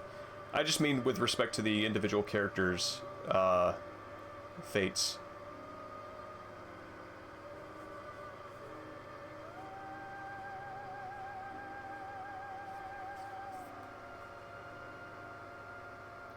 Some weird tree dog.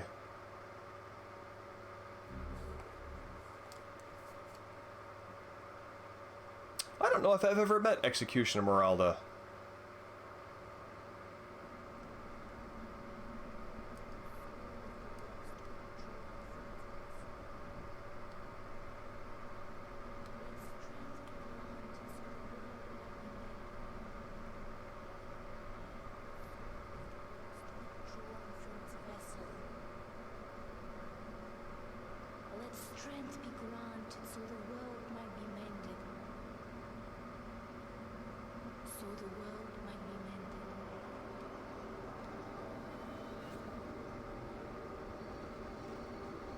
What?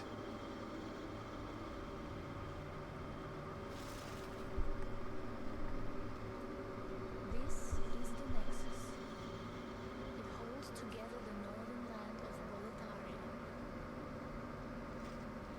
Interesting. Thou canst not exit the Nexus, but each of the 5 archswords will connect.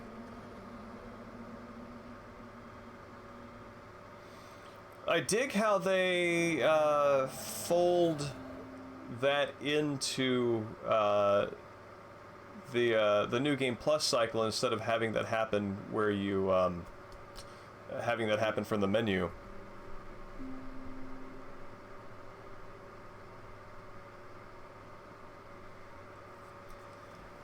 Yeah, that's interesting. I mean, the way that I would read this this return into the New Game Plus is that you know, that pendulum swings back and forth between order and then the old one awakening and chaos, and You kind of almost get to the chaotic awakening, but you stop that, so you swing it back to the order side. And this is some point in the far, far future where that has happened again, and you are recalled again to your old task because you were a monumental, and perhaps this is how you execute that duty.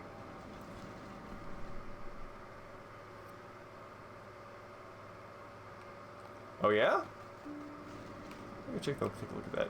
I remember those. Those things were all full.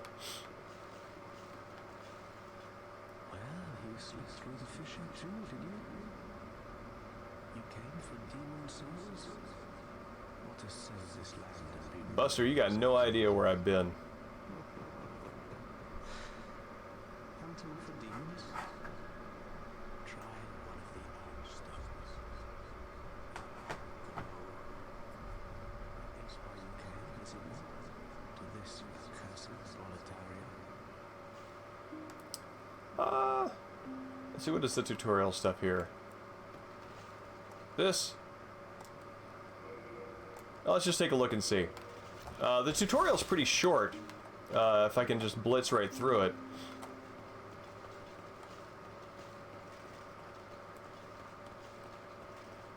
But let's see.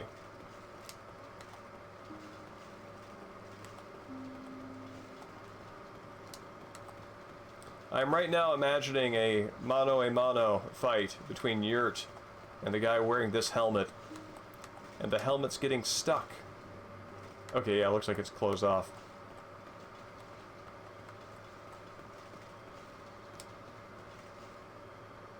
Oh, talking to the monumental. Gotcha, gotcha. Okay, where? You guys down there?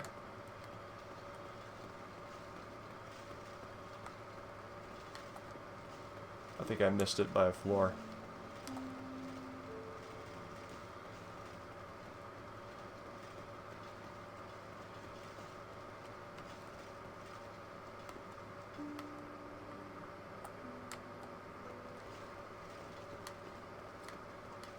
Did I? No. No, it's up there.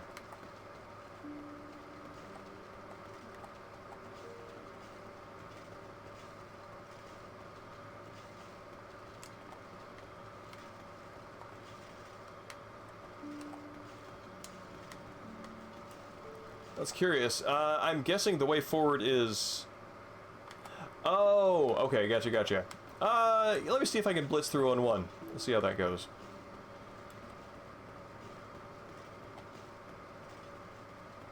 If indeed one can blitz through anything on New Game Plus of a Souls game.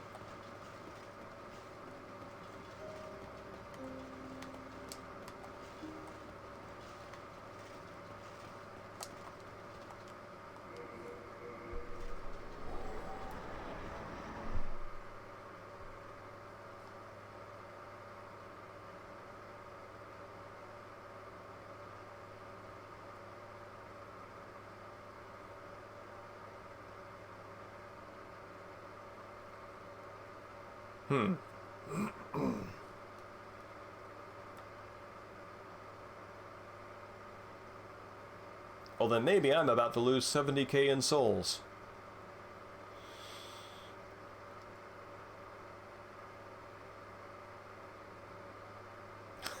Wow. The starting level up curve in this game and all other games, much less generous than Elden Ring, I think. I think the first 5 levels in Elden Ring are very, very cheap compared to what you wind up spending. Whereas in Demons and other games, those first few levels wind up being quite costly.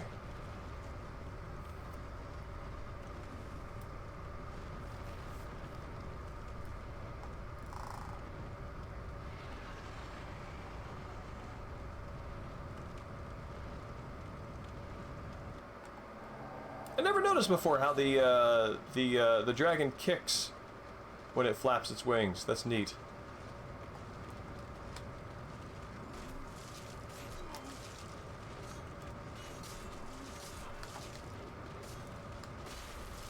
Oh, wow. You're right.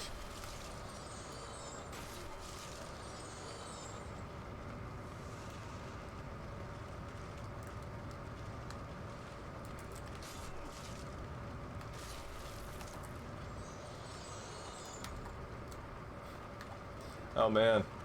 With the 1-1 rewards being the same as on New Game.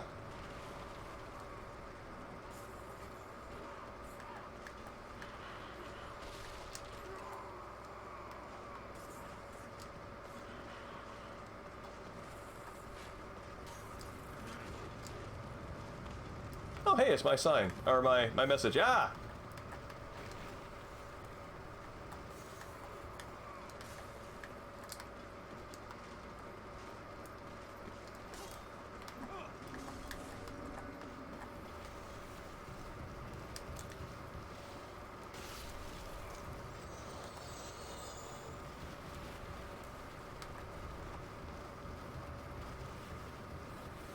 My god, I'm wearing all this armor and I'm faster than all of them.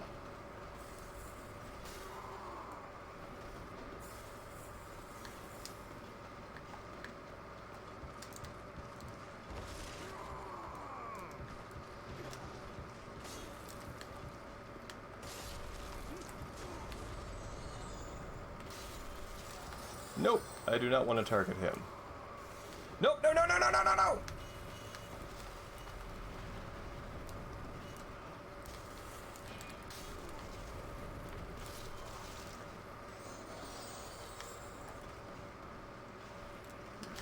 You know what? There were probably smarter opportunities to heal than that. I acknowledge this now.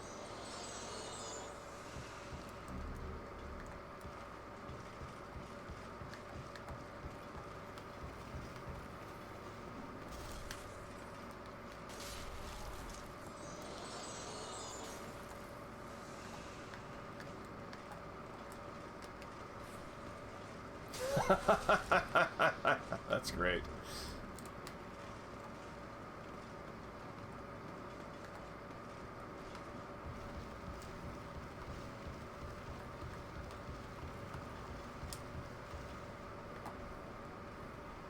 Please attack the barrels.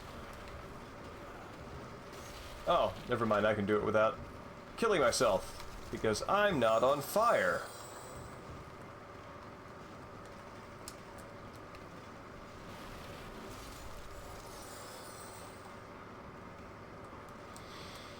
Now, Space Hamlet, I think one of the memories that is forever associated with Bloodborne for me is listening to your Trucks podcast while grinding the witch boss fight as a cooperator. I think I listened to like 30 episodes. Like, it was a really nice nice accompaniment to becoming very, very good at that boss fight and being able to help a lot of people through it.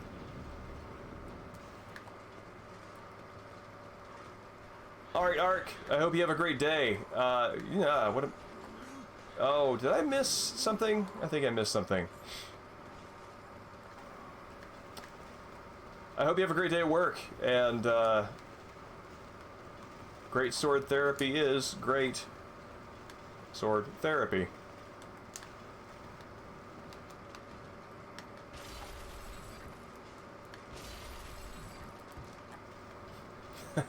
That's right. All trucks all the time.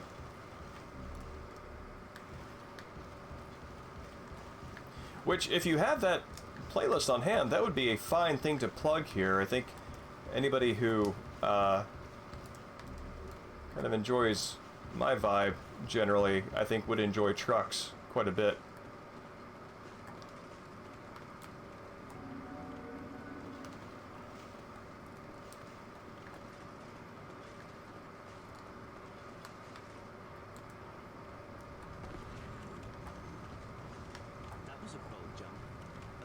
Indeed. Well, now that you are here. Oh, I remember I dropped down here and slew all of these guys with very weak weapons, and then I stepped on the fire and died.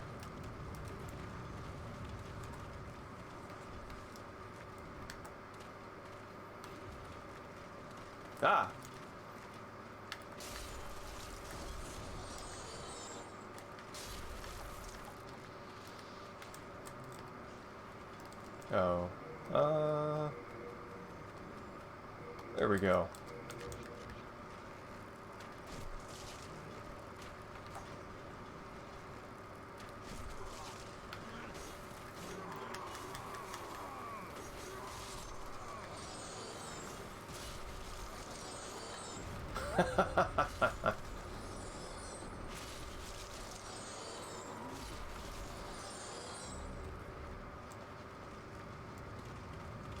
There we go. Thank you.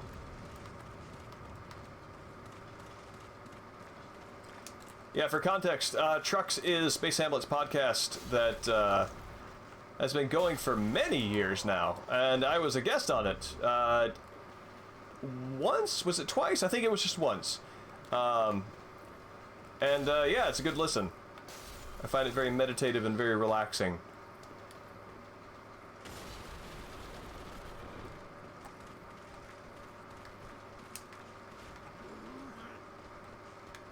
Maybe not meditative. I find it relaxing and thoughtful. That's it. Meditative and thoughtful are different ideas.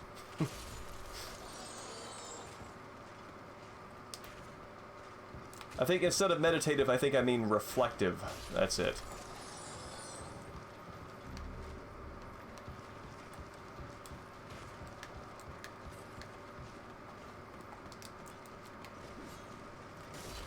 Oh. Whoa, buddy! How is this happening? Oh my god!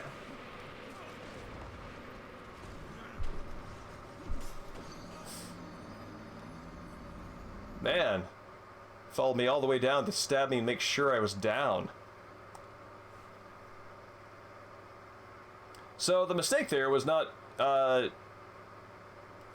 two-hand wielding my sword and instead of a smash, discovering that I was merely delivering a swipe. Much less impactful. Literally.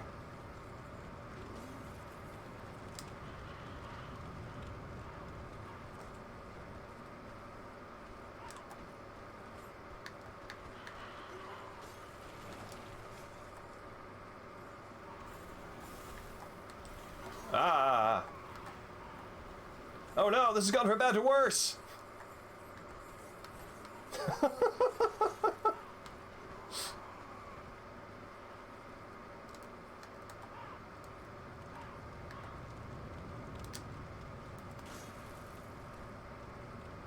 And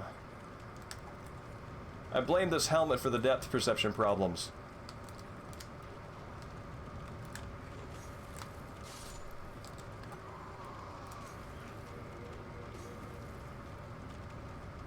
Where is it? Oh, weird. I got the item use sound effect. Come on, guys, give me some space.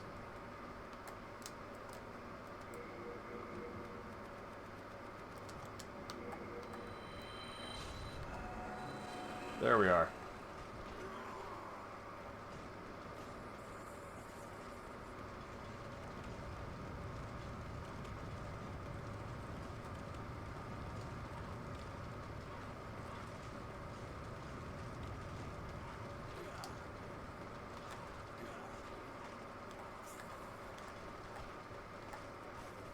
Oh my god.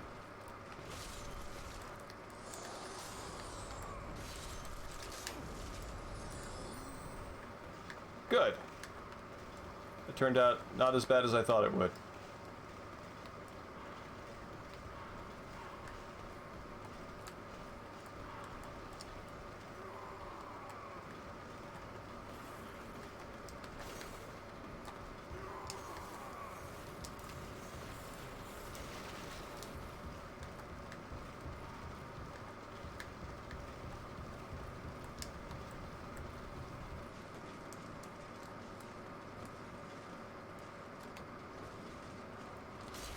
Whoa!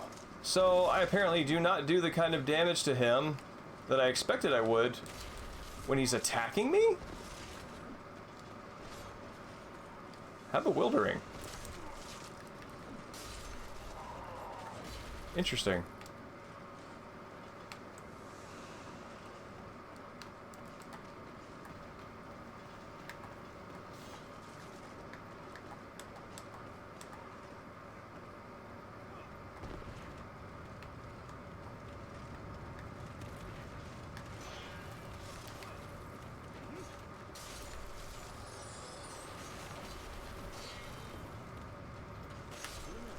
Oh. Please, you must not. Sorry. Little ragdolly there.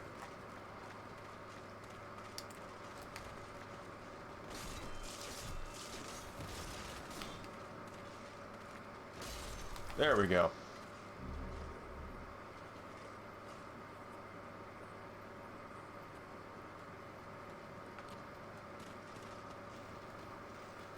Where's my healing? Well, I am catching up to you. Had I not bit the dust up here earlier, I think I might have kept pace.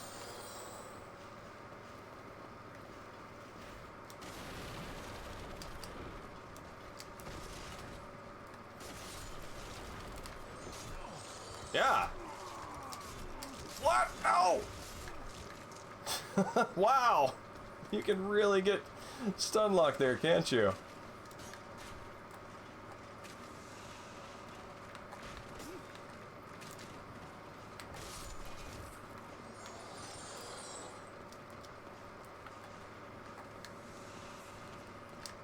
Alright. Let's just clear that loose end up first. And now...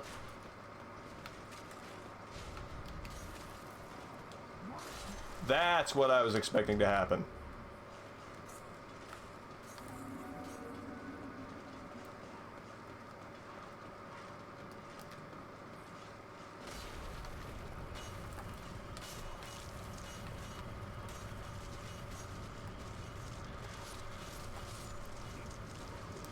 That's interesting.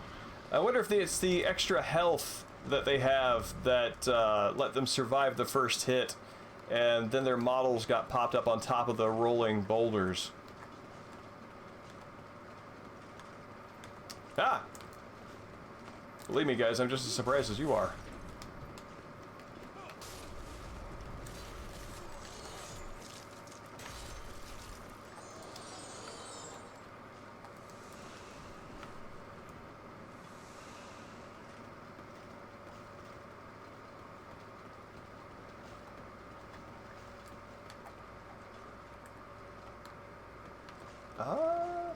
Oh no, this is a side path for the pure white world tendency opportunity to go where the dragons are.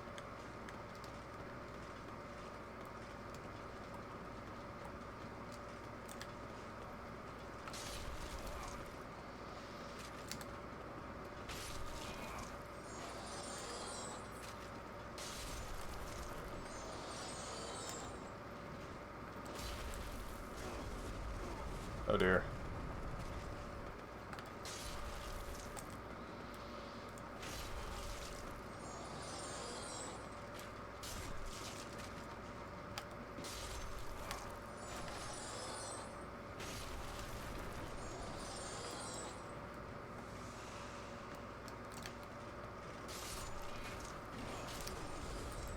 Wow! That'll take a chunk out of your health.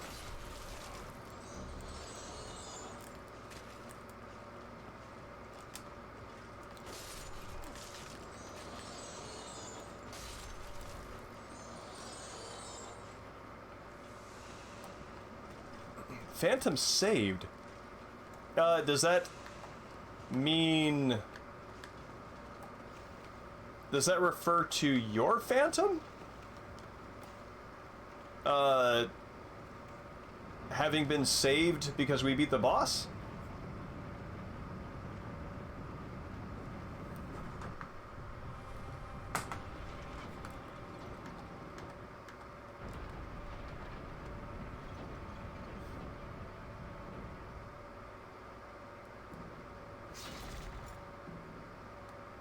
That vibration when it hits the ground has always struck me as maybe unintentionally comic.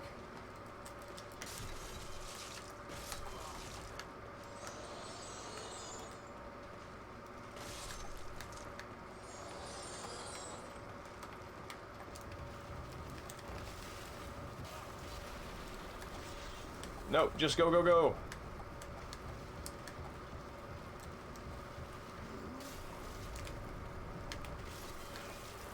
Oh, right. This business.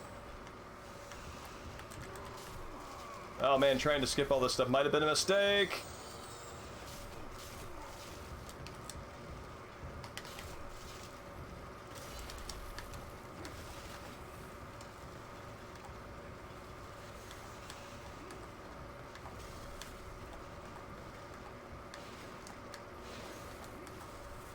Wow, I got out of there.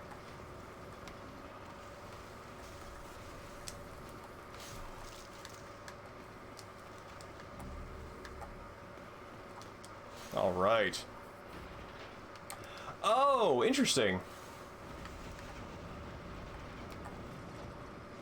What an unexpected way to sort of frame that.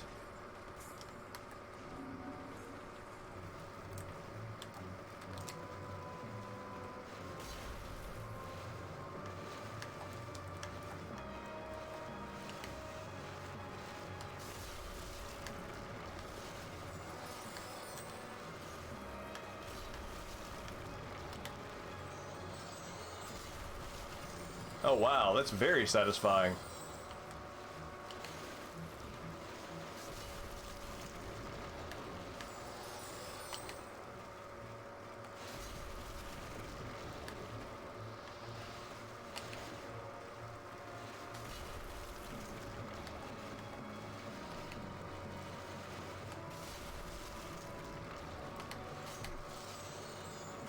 Oh, I have a feeling that I could get very overconfident here.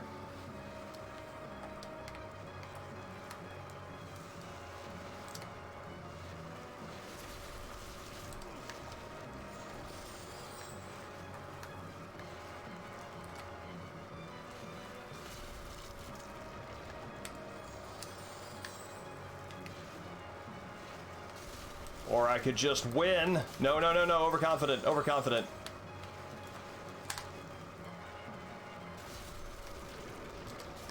There we go. Oh, wow.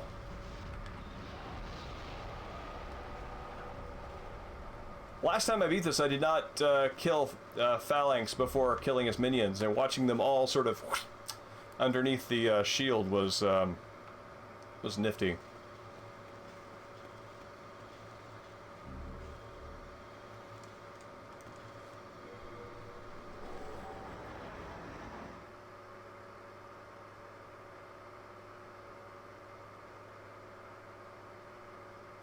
That's interesting because, I mean, for the incentivization, I mean, the fact that you can risk-free get a bunch of souls or runes or whatever the currency is feels like pretty good incentive.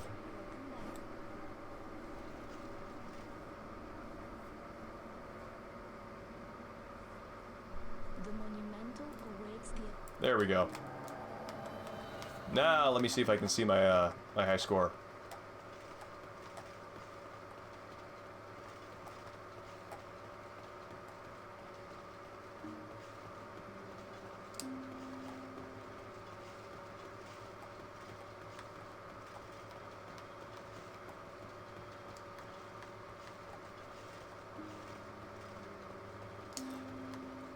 The Nexus and the Hall in Shadow of the Colossus both feel very much of a piece to me. Probably because both of them are very vertical, and also the sort of the whole masonry.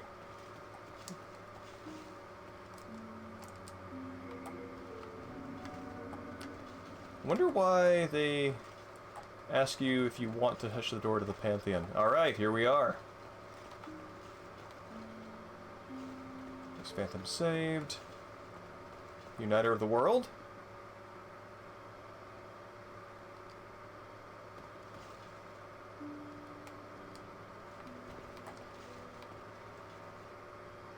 Holy cow, look at that soul count.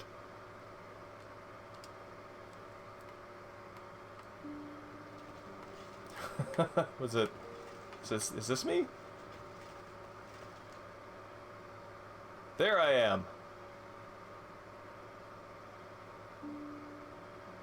Oh, interesting. I didn't use the Soul Brand at all. I just had it equipped for novelty's sake, and that is how I will be forever remembered. It doesn't matter how you lived, it just matters what you look like when they took the snapshot. So, that's cool. Trophies 18. Is that referred to, like, PSN trophies?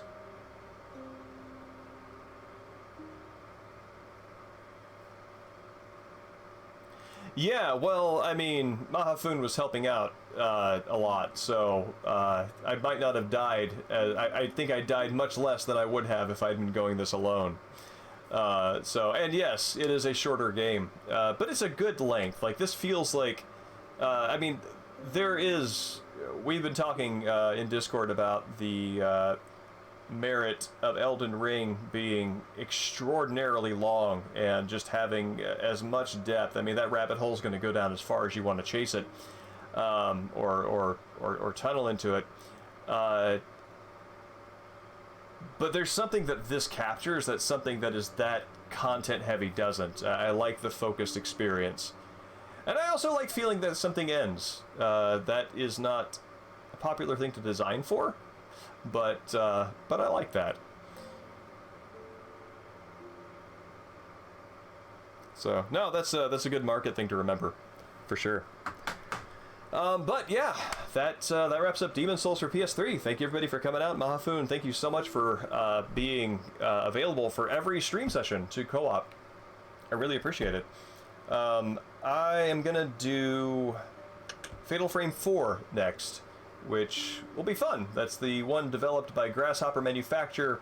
It has a lot of visual and thematic echoes of a lot of Suda's other games, the centrality of the moon and things like that. So I think that'll be a good time, and yeah, thank you everybody for coming out, and I hope you have a great night. It's good to see you, Space Hamlet.